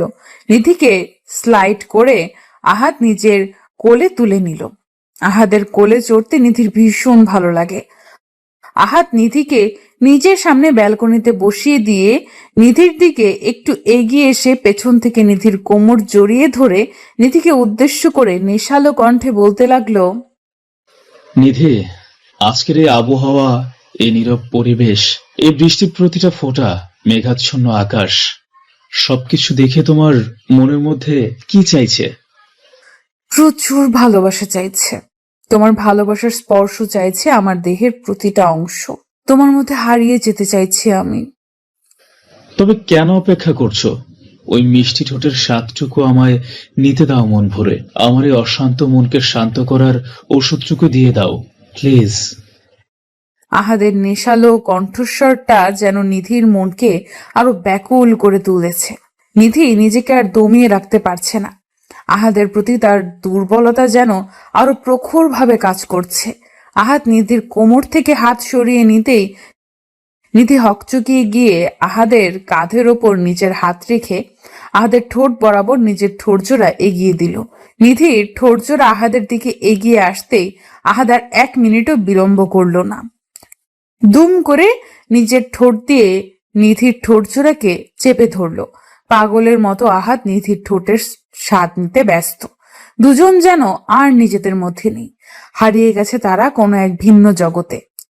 আহাত যেমন নিধিকে পাগলের মতো চুমু খাচ্ছে, ঠিক তেমনি নিধিও আহাদের প্রতিটা স্পর্শে সমানভাবে রেসপন্স করছে। কিছু সময় ধরে তাদের আদর পর্ব চলতেই আহাত আলতো করে নিধির ঠোঁটজোড়া ছেড়ে দিল। নিধিকে কোলে তুলে নিয়ে আহাত সোজা চলে যায় নিজেদের বিছানায়। নিধিকে বিছানায় পরম আবেশে শুইয়ে দিয়ে আহাত নিধিকে পাগলের মতো আদর করতে লাগলো। আহাদের ভালোবাসার স্পর্শগুলো নিধি ব্যাপকভাবে সাড়া দিতে লাগলো। দুজন যেন আজ হারিয়ে গেছে অন্য এক দুনিয়ায়। ভালোবাসাকে পূর্ণতা দিতে তারা মরিয়া হয়ে উঠেছে। ঘণ্টাখানেক পর আহাত ক্লান্ত হয়ে নিধির বুকে মাথা দিয়ে শুয়ে পড়ল। আহাত ক্লান্ত হয়ে পড়তেই নিধি আলতো কণ্ঠে আহাতকে উদ্দেশ্য করে মুচকি হেসে বলল, কি গো, তোমার এখন হলো বুঝি? যদি ইচ্ছে ছিল না এত তাড়াতাড়ি আদর শেষ করতে, কিন্তু তোমার ছটফটানিতে আমি বাধ্য হলাম তোমাকে ছেড়ে দিতে। তাই নাকি ফাজিল? জানো তোমার এই একবার আদর করাতে আমার কতবার হয়ে যায়, তারপরও বলো ইচ্ছে হয় না ছাড়তে। ইস রে, তাই নাকি? কতবার কি হয়ে যায় গো? যাও ফাজিল, তোমার দেখি একটুও লজ্জা নেই। তোমার সামনে আমি লজ্জা পেতে যাব কেন? তুমি কি আমার পাশের বাড়ির ভাবি নাকি? আমার একটা মাত্র আদরের বউ। আমি তোমার সামনে একদম লজ্জা পাই না, বুঝতে পেরেছো? লজ্জা পেতেও হবে না, কারণ লজ্জা নারীর ভূষণ, পুরুষের নয়। ও রে, এখন আবার ভূষণ নিয়ে এসেছো? দেখি দেখি লিপস্টিকটা দেখি। আমার এখন আবার এই ঠোঁটের পরশ চাই। এই না না, এই মাত্রই তো নিলে এই ঠোঁটের পরশ, আর দিতে পারবো না আমি। এখন ছাড়ো তো, ফ্রেশ হয়ে নিতে হবে তো। ফ্রেশ পরে হবে ক্ষণ, এখন আমায় আদর করতে দাও। আহাত কথাটা শেষ করতেই পুনরায় নিধির ঠোঁটের দিকে এগিয়ে যায়। নিধি এবার আহাতকে বারণ করছে, কিন্তু আহাত যেন কোনো কথাই শুনতে পাচ্ছে না। আহাত জোর করে নিধির ঠোঁট নিজের দখলে নেওয়ার চেষ্টা করলো। নিধি আপন মনে আহাদের এমন পাগলামি দেখে ভীষণ হাসছে। হাসবে নাই বা কেন? এমন রোমান্টিক পাগল খজনের কপালে জোটে। আশেপাশে থাকা হাজার সম্পর্কের মধ্যে দেখা যায় কেউ হয়তো সম্পূর্ণরূপে সুখী নয়, আর সেই সকল সম্পর্কের থেকে আহাদ আর নিধির সম্পর্ক অধিক গুরুত্বপূর্ণ, কারণ তারা একে অপরের সাথে ভালো সুখী আছে। আহাদ নিধিকে আবার কিস করতে নিতেই আহাদের রুমে চলে আসে নিধির বোন। দরজায় নক করতেই নিধি আহাদের বুকে মৃদু ধাক্কা দিয়ে আহাদকে সরিয়ে দিয়ে বিছানা থেকে উঠে পড়ল। আহাদ নিধির দিকে তাকিয়ে মুখটা কুচকি নিয়ে বলতে লাগলো, এটা কি হলো? আমার শালিটা এমন শুরু করেছে কেন? মানে আমি আমার স্ত্রীকে একটু আদর করব, তাতেও সমস্যা? হ্যাঁ সমস্যা। সময় নেই, অসময় নেই, সব সময় আদর আদর করা একদম উচিত নয়। এখন আমি আমার বোনের সাথে গল্প করব, তুমি যাও ফ্রেশ হয়ে নাও। তোমার বোনটাকে ইচ্ছে করে একদম আসছি ফ্রেশ হয়ে। তুমি ওকে একটু ওয়েট করতে বলো, তুমিও ফ্রেশ হয়ে নাও, কেমন? জি, চলেন ফ্রেশ হয়ে নেই। নিধি নীলাকে বলল 5 মিনিট ওয়েট করতে। অতঃপর আহাদ নিধি একসাথে ফ্রেশ হতে চলে যায়। ভালোবাসা কত সুন্দর, তাই না? ভালোবাসা শুধু যে মনের মধ্যে সীমাবদ্ধ থাকে তা কিন্তু নয়। স্বামী স্ত্রীর ভালোবাসা সব সময় সব কিছুতেই শোভা পায়। ভালো থাকুক ভালোবাসা। মরে যাব, আমায় ধর্ষণ করিয়েন না প্লিজ। আমি ধর্ষণ করছি কোথায়? আমি তো তোমায় আদর করছি। আদর করছেন মানে? এটা আদরের নমুনা? আমার শরীর ব্যথা হয়ে গেছে, রক্ত বেরিয়ে গেছে, প্লিজ। এসব প্লিজ বলে কোনো লাভ নেই। আমি আমার কাজটা করে তারপরই তোমায় ছাড়বো। আপনি আমার চোখের জল দেখতে পাচ্ছেন? ভীষণ কষ্ট হচ্ছে আমার, একটু দয়া করুন। উফ, তুমি ভীষণ সেক্সি সোনা, তাই আমি নিজের উপর নিয়ন্ত্রণ রাখতে পারি না। ইচ্ছে করে মানে আরো করি তোমাকে। আপনি মানুষ নাকি অন্য কিছু? এটা তো পশুর মতো আচরণ করছেন কেন? এতটা পশুর মতো আচরণ করছেন কেন? ব্লাড বের হচ্ছে, দেখতে পাচ্ছেন? চুপ, ব্লাড বের করতেই তো এমন করছি। উফ, ব্লাড বের হচ্ছে মানে তুমি ভার্জিন, আর ভার্জিন মেয়েদের আদর করে অনেক বেশি মজা। এখন বিরক্ত করো না তো আমায়। আমাকে আমার কাজটা করতে দাও, আর আমার সাথে সমান তালে তাল মিলিয়ে আদর করার মজাটা নাও সোনা। বিছানায় শুয়ে চোখ জোড়া শক্ত করে বন্ধ করে আছে বৃষ্টি। বিছানা জুড়ে কিছু কিছু জায়গায় রক্তের দাগ লেগে আছে। সূর্যের সেইখানে বিন্দুমাত্র ভ্রুক্ষেপ নেই। সূর্য উন্মাদের মতো নিজের ইচ্ছে, নিজের শরীরের চাহিদা পূরণ করতে ব্যস্ত। বৃষ্টি এর আগে অনেকটা চিৎকার করেছে, তাই এখন আর চিৎকার করতে পারছে না। মুখ বুজে সহ্য করছে সবটা। কিন্তু বৃষ্টির এই নিশ্চুপ হয়ে সহ্য করাটা সূর্যের ভীষণ অপছন্দ হলো। সূর্য আরো রেগে গিয়ে বৃষ্টিকে ফ্ল্যাট করে কোমরে চেপে ধরে ফিসফিস করে বলল, কি হয়েছে? সুখ পাচ্ছ না? রেসপন্স কেন পাচ্ছি না আমি? আপনার পায়ে পড়ি, বিশ্বাস করুন, আমার ভীষণ কষ্ট হচ্ছে। দয়া করে আমায় নিস্তার দিন প্লিজ। বৃষ্টি আর কিচ্ছু বলতে পারল না। অতিরিক্ত রক্তক্ষরণের কারণে সে নিজের জ্ঞান হারিয়ে ফেলে। বৃষ্টি জ্ঞান হারিয়ে ফেলতেই সূর্য নিজের হুঁশে ফিরল। এইসব কি করছি আমি? বৃষ্টির লাইফটা, কথাটা আপন মনে বলে আটকে উঠল সূর্য। সূর্য বৃষ্টির শরীরের উপর থেকে উঠে পড়ল। বিছানা জুড়ে ছড়িয়ে আছে রক্তের দাগ। সূর্য রক্ত দেখে নিজের মাথা ঠিক রাখতে পারল না। ভীষণ খারাপ লাগছে তার। মনে হচ্ছে মাথাটা ঘুরে এক্ষুনি পড়ে যাবে সে। সূর্য একটু চোখ বড় বড় করে নিঃশ্বাস নিল। নিঃশ্বাস নিয়ে সূর্য বৃষ্টির উন্মুক্ত শরীরটা একটা চাদর দিয়ে ঢেকে দিল। সূর্য কিছু পরিমাণে পানি নিয়ে বৃষ্টির মুখের উপর ছিটকে দিল। মুখে পানি পড়তেই বৃষ্টির জ্ঞান ফিরে এলো। চোখ জোড়া বন্ধ রেখে বৃষ্টি সূর্যকে উদ্দেশ্য করে বলতে লাগলো, প্লিজ সূর্য, আমায় ছেড়ে দিন, আমার কষ্ট হচ্ছে, প্লিজ। চোখের পাতার উপর নোনা জল প্রায় শুকিয়ে গেছে বৃষ্টির। সূর্য বৃষ্টির গালে আলতো করে নিজের দু হাত রেখে বৃষ্টিকে নাড়া দিতে দিতে বলতে লাগলো, এই বৃষ্টি, বৃষ্টি ওঠো, কি হয়েছে তোমার? বলো আমায় বৃষ্টি। বৃষ্টি চোখের পাতা জোড়া অনেক কষ্ট করে খুলল। বৃষ্টি চোখের পাতা খুলতেই সূর্যকে দেখে ভয়ে আটকে উঠে। বৃষ্টি সূর্যের সামনে থেকে কয়েক গজ দূরে সরে যেতে নিতেই চেষ্টা করতেই বুঝতে পারলো তার শরীরে ভীষণ ব্যথা অনুভব হচ্ছে। বৃষ্টি নড়াচড়া করতে পারছে না। সূর্য বৃষ্টির ভয়কে বুঝতে পেরে বৃষ্টিকে উদ্দেশ্য করে শান্ত গলায় বলতে লাগলো, ভয় পাচ্ছ আমায়? আমাকে ভয় পেতে হবে না। আমি সত্যি কিছু বলার মতো অবস্থায় নেই। আমি বুঝতে পারি না এতক্ষণে কি হয়েছে। আমি একটা ঘোরের মধ্যে ছিলাম, সত্যি বলছি।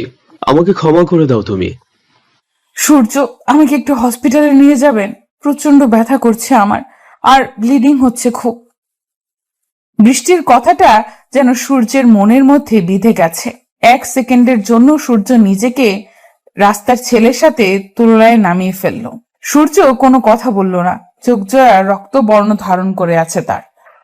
ছলছল দৃষ্টি প্রকাশ করছে তার মনের মধ্যে থাকা অনুশোচনাগুলো। সূর্য বৃষ্টিকে কোলে নিয়ে বেশ দ্রুত হসপিটালের দিকে গাড়ি নিয়ে বেরিয়ে পড়ল। বৃষ্টি কোনো শব্দ করছে না, নিশ্চুপ হয়ে গাড়িতে বসে আছে। সূর্য গাড়িটা দ্রুত গতিতে ড্রাইভ করে হসপিটালে এসে বৃষ্টিকে কোলে নিয়ে জরুরি বিভাগে ছুটে চলে যায়। বৃষ্টিকে বেডে শুইয়ে দিয়ে সূর্য চিৎকার করে ডক্টরকে ডাকতে লাগলো। ডক্টর এসে বৃষ্টিকে দেখে জরুরি অপারেশনের ব্যবস্থা করলো। সূর্য অপারেশন কেবিনের বাহিরে হতাশা নিয়ে বসে অপেক্ষা করছে আর নিজেকে নানা ধরনের দোষারোপ করছে। আজ যদি বৃষ্টির কথায় সে উন্মাদ না হতো তবে আজ এমনটা হতো না। ঘটনার সূত্রপাত হলো বৃষ্টি সূর্যের মামাতো বোন। সূর্যদের বাড়ি এসেছিল বেড়াতে। সূর্য বৃষ্টিকে বেশ পছন্দ করে, বৃষ্টিও সূর্যকে পছন্দ করে, তবে মুখে কেউ কখনো কাউকে সেটা বলার সুযোগ পায়নি। আজ বৃষ্টি সূর্যের রুমে এসে খাটের তলা থেকে একটা মদের বোতল দেখতে পায়। সূর্য একটু একটু মদ্যপান করে। বৃষ্টি সেই বোতলটা পুরো সাবার করে। নেশায় আসক্ত বৃষ্টি মদ খেয়ে মাতালদের মতো করতে থাকে। সূর্য বৃষ্টিকে মাতলামি করতে দেখে বিষয়টা আঁচ করতে পারে, কিন্তু বৃষ্টি সূর্যকে নানাভাবে ফোর্স করতে থাকে। সূর্য প্রথমে বৃষ্টিকে অনেকবার বোঝানোর চেষ্টা করার পরেও বৃষ্টি কোনো কথা শোনেনি। অতঃপর সূর্য আর নিজেকে নিয়ন্ত্রণ করতে পারল না।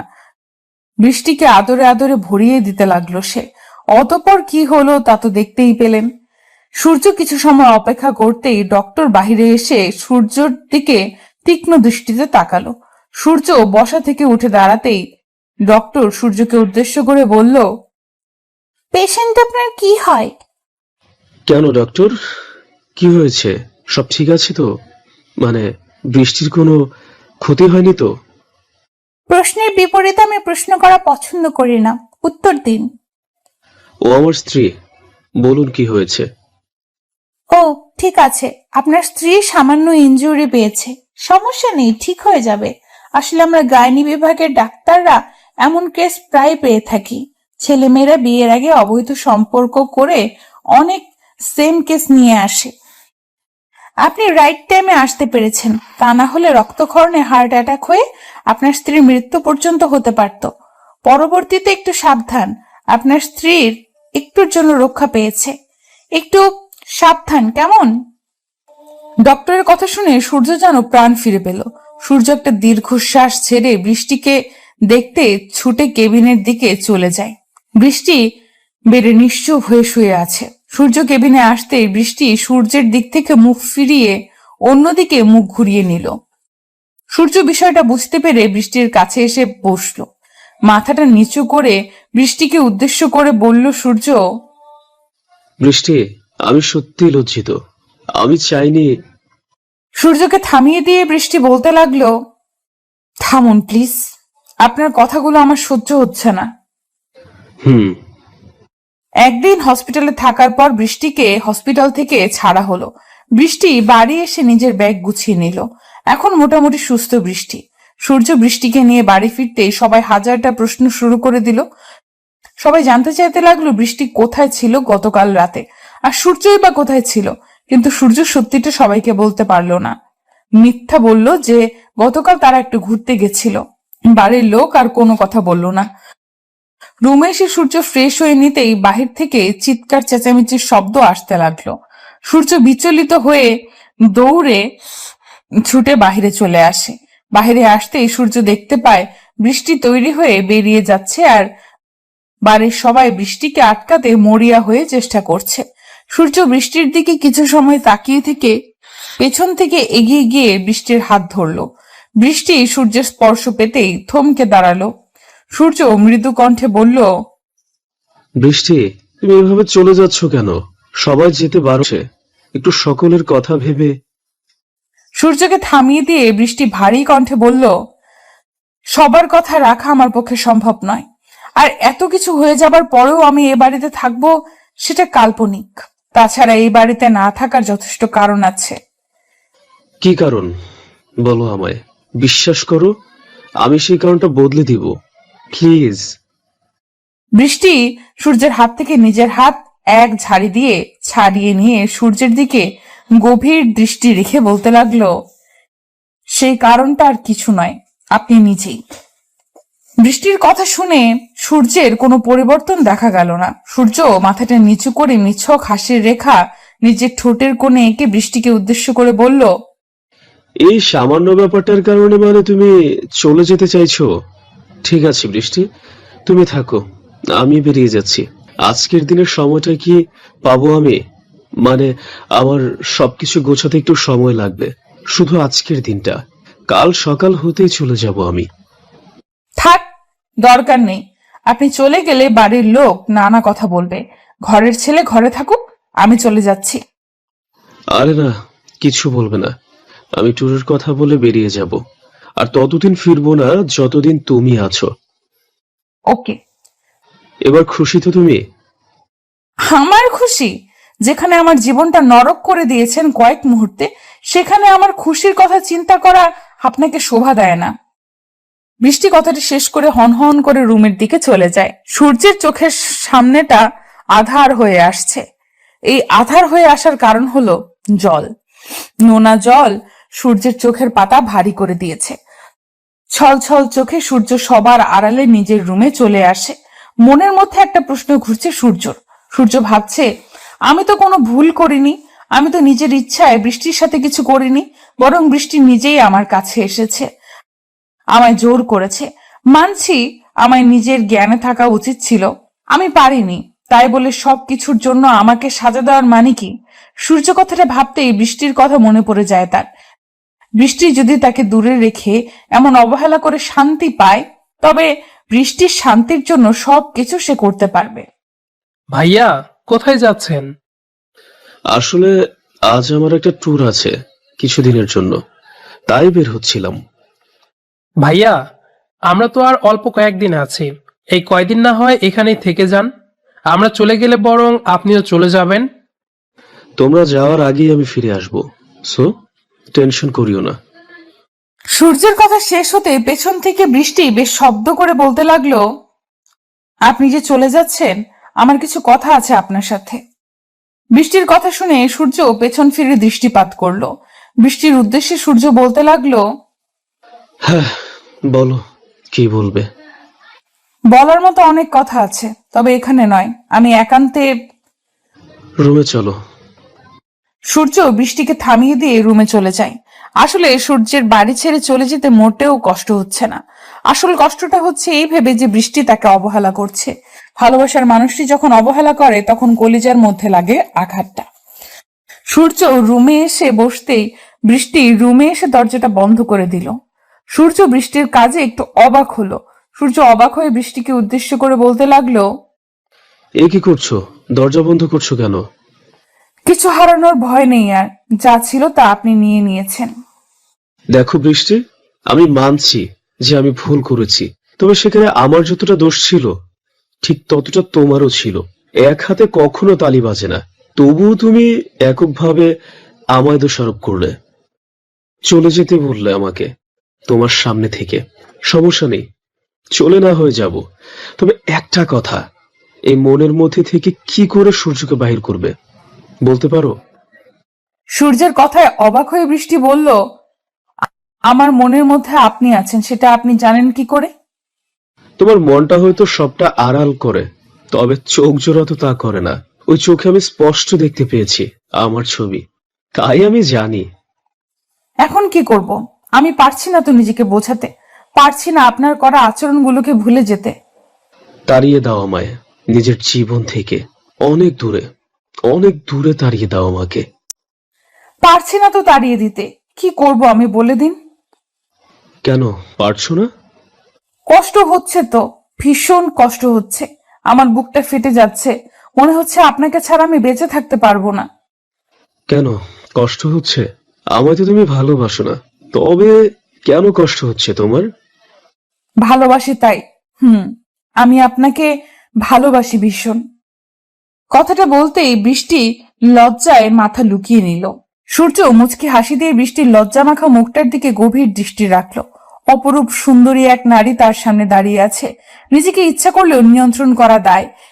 এই সুন্দরীর মাঝে সারা জীবন ধরে ডুবে থাকলেও কম হবে। এই সুন্দরী তার গল্পের পরী, যাকে নিয়ে কয়েক কোটি গল্প লিখেছে সূর্য। সূর্য বৃষ্টির দিকে একটু এগিয়ে এসে বৃষ্টির থুতনিটা ধরে আলতো করে বৃষ্টির মুখটা তুলে দিল। বৃষ্টি ভীষণ লজ্জা পাচ্ছে। সূর্য বৃষ্টির চোখের দিকে তাকিয়ে মায়া ভরা কণ্ঠে বলতে লাগলো, লজ্জা নারীর ভূষণ, তবে তোমার এই লজ্জাটা আমার মনকে শান্ত করতে পারছে না, বরং আবার উন্মাদনা সৃষ্টি করে চলেছে এই বুকের মধ্যে। সারাটি জীবন তুমি এই বুকে থাকবে, পাগলের মতো করে ভালোবাসা দিবে আমাকে, আমাকে তোমার ভালোবাসায় ভরিয়ে দিবে। যতদিন বেঁচে আছি ততদিন এই মন প্রাণ শুধু আপনার। সূর্য, আমি আপনাকে নিজের থেকে অনেক বেশি ভালোবাসি। কখনো আমায় ছেড়ে যাবেন না, সত্যি মরে যাব। বৃষ্টি কথাটি শেষ করতেই সূর্য বৃষ্টিকে শক্ত করে জড়িয়ে ধরলো। বৃষ্টি পরম আবেশে সূর্যের বুকে মাথা রেখে শান্তি অনুভব করতে লাগলো। বৃষ্টি আর সূর্যের এই শান্তির আদান প্রদান বেশিক্ষণ স্থায়ী হলো না। দরজায় বেল শব্দ করে নক করা হলো। সূর্য বৃষ্টিকে ছেড়ে দিতেই বৃষ্টি দরজাটা খুলল। দরজা খুলে দিতেই সূর্যের মা বৃষ্টিকে উদ্দেশ্য করে বলল, বেশি সময় নেই, তোর বাবা মা আসছে। আমি সারা জীবনের জন্য তোকে আমার মেয়ে করে এখানেই রেখে দিব। আমার ছেলেকে পছন্দ হয়েছে তোর? পছন্দ হয়ে বলতে তেমন না, বেশ পছন্দ হয়েছে। বৃষ্টি কথাটা বলতেই দৌড়ে পালিয়ে যায়। সূর্যের মা বুঝতে পারে মেয়ে তার লজ্জা পেয়েছে। সূর্যের দিকে তার মা দৃষ্টি নিক্ষেপ করতেই দেখতে পায় সূর্য মুচকি মুচকি হাসছে। ছেলের মনের কথা সে আগেই আঁচ করতে পেরেছে। তাই বৃষ্টির বাবা মায়ের সাথে কথা বলে সবকিছু ব্যবস্থা করে নিয়েছেন উনি। অবশেষে তাদের দুজনের ভালোবাসা পূর্ণতা পেল। প্রত্যেকটি সম্পর্কে পবিত্রতা থাকা প্রয়োজন। ভালোবাসা নিজের পবিত্রতা রক্ষা করতে না পারলে সেটা আর ভালোবাসা থাকে না। তোর সাহস কি করে হয় আমায় ভালোবাসার কথা বলার?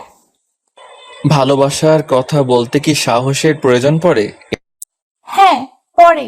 তুই নিজের জায়গাটা ভুলে গিয়েছিস। নিজের দিকে তাকিয়ে দেখেছিস কখনো? আমার আর তোর সাথে কি আদৌ যায়? এসব কি বলছো তুমি? আমার উপর কি রেগে আছো তুমি? প্লিজ আমায় বলো কেন রেগে? এই ওয়েট, তোর উপর আমি রাগ করতে যাব কেন? কি তুই? অনু, অনেক মজা হয়েছে, প্লিজ এমন করিও না। আমাদের 2 বছরের ভালোবাসার সম্পর্ক একটু তো বোঝার চেষ্টা করো প্লিজ। আমাদের মধ্যে কোনোদিন ভালোবাসা ছিল না। আমাদের মধ্যে ছিল শুধুমাত্র সময় নষ্ট।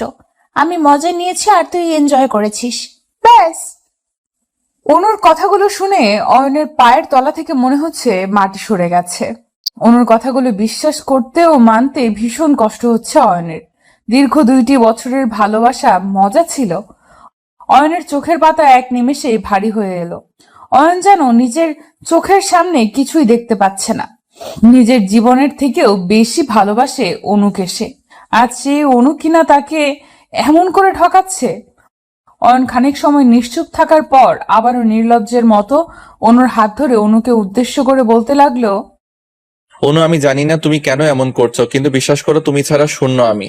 তোমাকে ছাড়া আমি বেঁচে থাকতে পারবো না, দয়া করো আমায় প্লিজ। রাস্তার ভিখারিকে আমি দয়া করি, তবে তোকে দয়া করতে পারছি না, সরি। অনু, এমন করে বলিও না, আমার বুকটা ফেটে যাবে প্লিজ। এই হাত ছাড়। আজকের পর থেকে তোর আর আমার মধ্যে কোনো প্রকার সম্পর্ক থাকবে না। আমায় আর কখনো বিরক্ত করবি না তুই। অনু কথাটা বলতেই অয়নের হাতটা নিজের হাতের উপর থেকে এক ঝটকায় সরিয়ে নিল। অয়ন অনুর দিকে এক দৃষ্টিতে তাকিয়ে আছে। এই শহরের মানুষগুলোকে চেনা বড্ড কষ্টকর। মুখ আর মুখোশ চেনাটা মোটেও সহজ নয়। অনুর সাথে কলেজ থেকে পরিচয় অয়নের। অয়ন প্রথম দিন থেকে অনুকে নিজের বন্ধু ভেবেছে, কিন্তু অনু অয়নকে নিয়ে অন্য কিছু ভাবতো। একটা সময় গিয়ে অনু নিজেই অয়নকে জানায় তার মনের অনুভূতি। অয়নও অনুকে ভীষণ পছন্দ করে। এই পছন্দ করাটা কখন যে ভালোবাসার রূপ নিয়েছে সেটা বুঝতে পারেনি অয়ন অনুর সাথে একটু একটু করে নিজেদের ভালোবাসার সম্পর্ক সামনের দিকে এগিয়ে নিতে থাকে। দেখতে দেখতে 2টি বছর চলে যায়। অয়ন বুঝতে পারেনি তার আর অনুর মধ্যে আকাশ পাতাল তফাৎ। অনু চলে যেতেই অয়ন খোলা আকাশে তাকালো। আকাশটা ভীষণ মেঘ করে আছে। এখনই হয়তো প্রচুর বৃষ্টি হবে। অয়ন নিজের চোখের পানি হয়তো এই বৃষ্টির মাধ্যমে আড়াল করে নিতে পারবে। অয়ন আর দাঁড়িয়ে থাকতে পারলো না। হাঁটতে হাঁটতে বাড়ির পথে চলতে লাগলো সে। বুকটা ফেটে যাচ্ছে অয়নের। এতটা ভালোবাসার পরেও অনুকে আগলে রাখতে পারলো না সে। অয়ন নিজের রুমে এসে দরজা বন্ধ করে দিল। মনটা ভীষণ খারাপ হয়ে আছে তার। নিশ্চুপ হয়ে বিছানায় বসে পড়তেই অয়নের ফোনে অধরা কল করলো। 2বার রিং হতেই অয়ন কলটা পিক করলো। ওপার থেকে অধরা অয়নকে উদ্দেশ্য করে বেশ শক্ত গলায় বলল, এই তোকে আমি খুন করব বুঝলি? আমার সাথে তোকে দেখা করতে বলেছি, মনে আছে তো সেই কথা? আছে মনে। মনে থাকলে এলি না কেন দেখা করতে? দাম বেড়ে গেছে নাকি তোর? অধরা, আমার মনটা ভালো নেই, আমি পরে তোর সাথে দেখা করব। তাই না? কেন, তোর মনের ঘরের আবার কি হলো? কে তোর মন খারাপ করে দিয়েছে, আমি নাকি? ফালতু কথা ছাড়, আমার ভালো লাগছে না, রাখছি আমি। অয়ন কথাটা বলতেই অধরার মুখের ওপর কলটা কেটে দিল। অয়নের বুকের মাঝে যেটা চলছে সেটা শুধুমাত্র অয়ন বুঝছে। অন্য কেউ অয়নের বুকের কষ্টটা বুঝতে পারবে না। অয়ন ফোনটা সাইডে রেখে দিয়ে আপন মনে অনুর কথা ভাবতে লাগলো। একটা মেয়ে তাকে ভালোবাসার নামে এমন প্রতারণা করতে কি করে পারলো? কিছুই ভাবতে পারছে না অয়ন। অয়নের চোখ থেকে নোনা জল গড়িয়ে পড়ছে। অয়ন আপন মনে নিজের চোখ থেকে নোনা জল ফেলছে আর অনুর কথা ভাবছে। কিছু সময় অনুর কথা ভাবতেই হঠাৎ করে অয়নের কানে ভেসে এলো অধরার কণ্ঠস্বর। অধরার কণ্ঠস্বরটা অয়নের কানে আসতেই অয়ন চমকে উঠল। তার মানে কি অধরা অয়নের বাড়ি চলে এসেছে? অয়ন বিছানার উপর থেকে উঠে দাঁড়াতেই অধরা অয়নের রুমে হকচকিয়ে চলে এলো।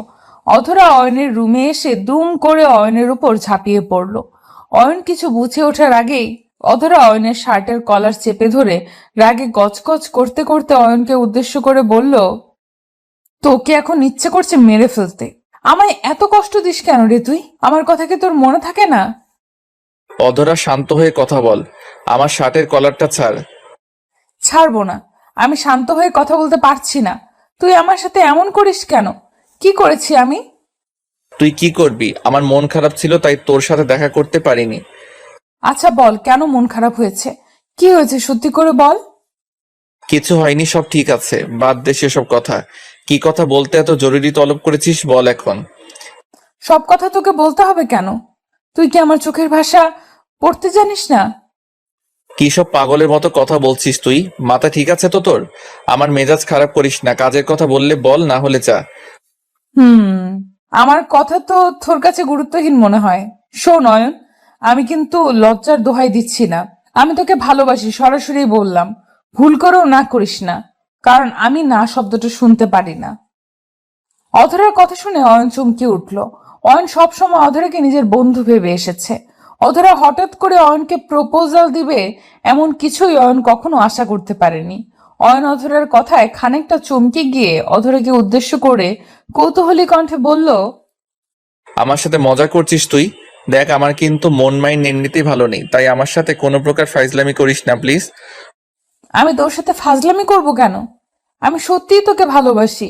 বিশ্বাস কর আমায়, আমি তোকে ছাড়া বাঁচতে পারবো না। অধর, আমি তোকে কখনো ওসব ভেবে দেখিনি। তুই আমার বন্ধু ছিলি, আছিস আর বন্ধুই থাকবি। Shut up! আমি তোর বন্ধু হয়ে থাকতে পারবো না। আমি তোর প্রিয়জন হতে চাই, মানে চাই। এবার তোর ইচ্ছে থাকুক বা না থাকুক, আই ডোন্ট কেয়ার। পাগলামি করতেই পারবি তুই, কিন্তু তোর এই পাগলামিতে সবটা বদলে যাবে না। কি বদলে যাবে আর কি বদলাবে না সেটা আমি নির্ণয় করেই এসেছি। তোকে আমি দরকার পড়লে জোর করে হলেও আমার করেই ছাড়বো। অধরা কথাটা বলতেই অয়নের সামনে থেকে চলে যায়। অয়ন অবাক হয়ে অধরার চলে যাওয়ার দিকে এক দৃষ্টিতে তাকিয়ে আছে। অধরা হঠাৎ করে এমন কথা বলতে পারে হয়তো অয়ন আশা করতে পারেনি, কিন্তু অয়ন এটাই বুঝতে পারছে না অধরার মনের মধ্যে হঠাৎ করে এইসব চিন্তা কেমন করে এলো। অধরা তো কাউকে কখনো ভালোবাসতে পারেই না, কারণ এতটা বছরের বন্ধুত্বের সম্পর্কের মধ্যে অয়ন একটিবারও শোনেনি অধরা কাউকে ভালোবাসে। অধরাও কি অনুর মতো করে তাকে নিয়ে মজা করতে এসেছে? অনুর কথা ভাবতেই অয়ন আবার শান্ত হয়ে গেল। অনুর সাথে শেষ কথা বলার পর আর একটিবারও অয়ন অনুকে কল করেনি। বোবা মনের ইচ্ছে হলো ভীষণ অনুর সাথে একটু কথা বলতে। অয়ন এখনো ভাবছে অনু হয়তো রাগের বশে অয়নের সাথে এমন করেছে। অয়ন নিজের ফোনটা হাতে নিয়ে অনুর নাম্বারে কল করলো। অয়ন অনুকে কল করতেই দুবার রিং হতেই অনু কলটা পিক করলো। অনু কলটা পিক করতেই ওপাশ থেকে ভীষণ কর্কশ কণ্ঠে অয়নকে উদ্দেশ্য করে চরম বিরক্তি নিয়ে বলল, এই, কি হয়েছে তোর? একবার বললাম না তোর আর আমার মাঝে আর কিছু নেই? কথা কি কানে যায় না তোর? অনু প্লিজ, আমার কথাটা তো শোনো। এমন করিও না প্লিজ। আমি সত্যি তোমায় ভালোবাসি, আমায় এমন করে ছেড়ে দিও না। আচ্ছা, ঝামেলায় পড়লাম তো। আমি কি তোকে বলেছি যে তুই আমায় ভালোবাসিস না? আমি বলেছি তোকে আমি ভালোবাসি না। আমাকে আর জ্বালাতে কল করবি না। অনু, এতটা তাড়াতাড়ি কি করে তুমি বদলে যেতে পারলে? আমার ভালোবাসার কি কোনো মূল্য তোমার কাছে নেই? না, নেই। আমার কাছে তোর মতো ফকিরের কোনো মূল্য নেই। আর শুধু আমার কাছে বলছিস কেন? তোর মূল্য কোনো মেয়ের কাছেই নেই। দয়া করে আর জ্বালাবি না আমায়। অনু প্লিজ, মাথাটা একটু ঠান্ডা করো সোনা। এমন করলে কি করে হবে বলো? আমাদের একদিনের সম্পর্ক নয়, একটু বোঝার চেষ্টা করো। আমি এত শত বুঝতে চাই না। কলটা রাখছি। তারপরও যদি নির্লজ্জের মতো আমায় কল করিস তবে আমি বিকল্প ব্যবস্থা নিতে বাধ্য হব। অনু শোনো প্লিজ। অনু। অনু অয়নের কথাটা শোনার বিন্দু মাত্র প্রয়োজন বোধ করলো না। অয়নের মুখের ওপর কলটা কেটে দিয়ে অয়নের ফোন নাম্বারটা ব্ল্যাক লিস্টে রেখে দিল। অয়ন অনুর নাম্বারে আরো কয়েকবার কল ডায়াল করার পরেও কোনো লাভ হলো না। অনুর ফোনে আর কল গেল না। অয়ন ফোনটা ফেলে দিয়ে মাটিতে বসে পড়ল। চোখ থেকে টপ টপ করে জল গড়িয়ে পড়ছে তার। নিজের চোখের সামনে নিজের ভালোবাসার মানুষটির এমন পরিবর্তন যেন অয়নকে ক্ষতবিক্ষত করে দিয়েছে। এই সমাজে কেউ নির্লজ্জ নয়। যার কাছে সম্পর্কের মূল্য বেশি সে বারবার ফিরে আসতে চায়। অয়ন আপন মনে ভাবতে লাগলো, এমন করে নিজের চোখের জল ফেলা ঠিক হবে না। অনু যদি বদলে গিয়ে অয়নকে ছেড়ে ভালো থাকে, তবে অয়ন কেন পারবে না? অয়নও পারবে অনুকে ছাড়া ভালো থাকতে। অয়ন নিজের চোখের জল মুছে ফেলতেই অধরা অয়নকে কল করলো। অয়ন কলটা পিক করতেই অধরা অয়নকে যা বলল তা শুনে অয়ন চমকে উঠল। অধরা অয়নকে উদ্দেশ্য করে বলল, কি গো জামাই আমার, মন খারাপ করে থাকবে? আমায় একটু ভালোবাসা দিলে কি হয়? হ্যালো, আমি কি অদরের সাথে কথা বলছি? ফাজলামি করিও না জামাই আমার, তুমি তোমার আদরের বউয়ের সাথেই কথা বলছো। অদরা, ফাইজলামি ছাড় বলছি। ওগো, আমি ফাজলামি ছেড়ে দিয়েছি। দেখছো না তোমার অধরা সব কিছু বদলে গেছে? কত ভালোভাবে কথা বলছে তোমার অধরা। কেন কল করেছিস সেটা বল। হ্যাঁ, সেটাই তো দেখছি আমি, কিন্তু হঠাৎ করে এমন বদলে যাওয়াটা আমার হজম করতে কষ্ট হচ্ছে। হজম করতে কষ্ট হলেও হজম করে নাও, কারণ আজকের পর থেকে সারা জীবন ধরে আমার হজম করতে হবে তোমায়। এখন বলো, কি করছিলে? কি আর করব, বসেছিলাম। অয়ন অধরার সাথে কথা বলতে লাগলো। অতীত ভুলে নতুন করে জীবন সাজাতে হলেও একজন প্রিয় মানুষের প্রয়োজন। প্রিয় মানুষটির ভালোবাসা আমাদের মন থেকে সমস্ত অতীতকে ভুলিয়ে দিয়ে নতুন করে বাঁচতে সাহায্য করবে। অয়ন অধরার সাথে হেসে হেসে কথা বলতে লাগলো। বুকের ওপর থাকা পাথরটা নামিয়ে নিতে হবে। ভালোবাসা তার প্রাপ্য, যে ভালোবাসাকে আগলে রাখতে জানে। আর প্রাপ্য নয় যার কাছে ভালোবাসা প্রকাশ করার পর অবহেলিত হতে হয়। অয়ন সারা রাত ধরে অধরার সাথে ফোনে কথা বলতে লাগলো। ভোর হবার কিছু সময় আগে অয়ন ফোনটা রেখে ঘুমিয়ে পড়লো। বিকেলের দিকে অয়নের ঘুম ভাঙে অধরার ফোনে। অধরা ফোন করে অয়নকে উদ্দেশ্য করে বলতে লাগলো, আয় অয়ন, চলো না, আজ দুজন মিলে একটু ঘুরে আসি। ঘুরে আসতে চাইছো, ঠিক আছে, তবে কোথায় যাবে? জানি না, তবে অনেক দূরে যেতে চাই। এমন একটা শহরে যেতে চাই যেখানে আমাদের বিরক্ত করার মতো কেউ আসবে না। তুমি আমি দুজন থাকবো, শুধুমাত্র আমরা দুজন। আহ, তোমার রোমান্টিক ভাবনা দেখে আমার মনের মধ্যে তো খুশিতে নাচ বয়ে গেল। 10 মিনিট অপেক্ষা করো, আমি রেডি হয়ে আসতেছি। আমি তো রেডি হয়েই বসে আছি, 5 মিনিটের মধ্যে আসো। জি, তাই আসছি। অয়ন কলটা কেটে দিয়ে দ্রুত ফ্রেশ হয়ে নিল। জীবন না কারোর জন্য থেমে থাকে, আর না সময় কারোর জন্য অপেক্ষা করবে। জীবন তার আপন গতিতে ছুটে চলবে, শুধু অপেক্ষা হচ্ছে সঠিক মানুষ লাইফে আসার। অয়ন ফ্রেশ হয়ে নিয়ে অধরার বাড়ির সামনে চলে যায়। অধরার বাড়ি এসে অয়ন অধরাকে নিজের বাইকের পেছনে বসিয়ে ছুটে যায় অজানায়। অয়নের সাথে আজ অধরার প্রথম এতটা কাছাকাছি বসে কোথাও বেড়াতে যাওয়া। অধরা অয়নকে পেছন থেকে শক্ত করে জড়িয়ে ধরে আছে। কিছু দূর গাড়ি চলার পর অয়ন অধরাকে উদ্দেশ্য করে বলল, আচ্ছা, আমরা তো অনেকটা পথ চলে এসেছি, এখন কি থামবো নাকি আরো চলবো? তোমার আর আমার ভালোবাসার পথের কি শেষ আছে? এই পথ কোনোদিন শেষ হবে না। পাগলি একটা। শোনো, সামনে ফুচকার দোকান আছে, ওখান থেকে চলো ফুচকা খেয়ে নেই। ফুচকার কথা শুনে অয়ন খুশিতে গদগদ হয়ে গেল। কতদিন হয়েছে অধরা ফুচকা খায়নি, আজ অয়নকে সাথে নিয়ে ফুচকা খাবে সে। অধরা খুশিতে গদগদ হয়ে অয়নকে উদ্দেশ্য করে বলল, এই, সত্যি তুমি ফুচকা খাবে? জি, সত্যি খাবো। কেন, তোমার সাথে ফুচকা খেলে কি পাপ হবে নাকি? আরে বোকা, সেটা বললাম কখন? তুমি তো সচরাচর ফুচকা খাও না, আজ খেতে চাইছো তাই জিজ্ঞেস করলাম। রোজকার সময় তো আমি আমার বান্ধবীর সাথে আসি, তাই খেতে চাইতাম না। তবে আজ তো হবু স্ত্রীর সাথে এসেছি, তাই সব চলবে। অয়ন কথাটা বলতেই দুষ্টু হাসি দিল। অয়নের ঠোঁটের কোণে এই দুষ্টু হাসির ঝলকটা দেখে অধরা অয়নকে জড়িয়ে ধরে অয়নকে গালে নিজের ঠোঁট জোড়া ছুঁইয়ে দিয়ে আলতো করে চুমু খেলো। ভালোবাসা শব্দটা বোঝার ক্ষমতা সবার মধ্যে থাকে না। ভালোবাসা বোঝার জন্য একটা ভালো মন প্রয়োজন, যে মনটার অধিকারী সকলে হতে পারে না। প্রতিদিন ভালোবাসার নতুন নতুন গল্প পেতে চ্যানেলটি সাবস্ক্রাইব করে পাশে থাকা বেল বাটনে ক্লিক করুন।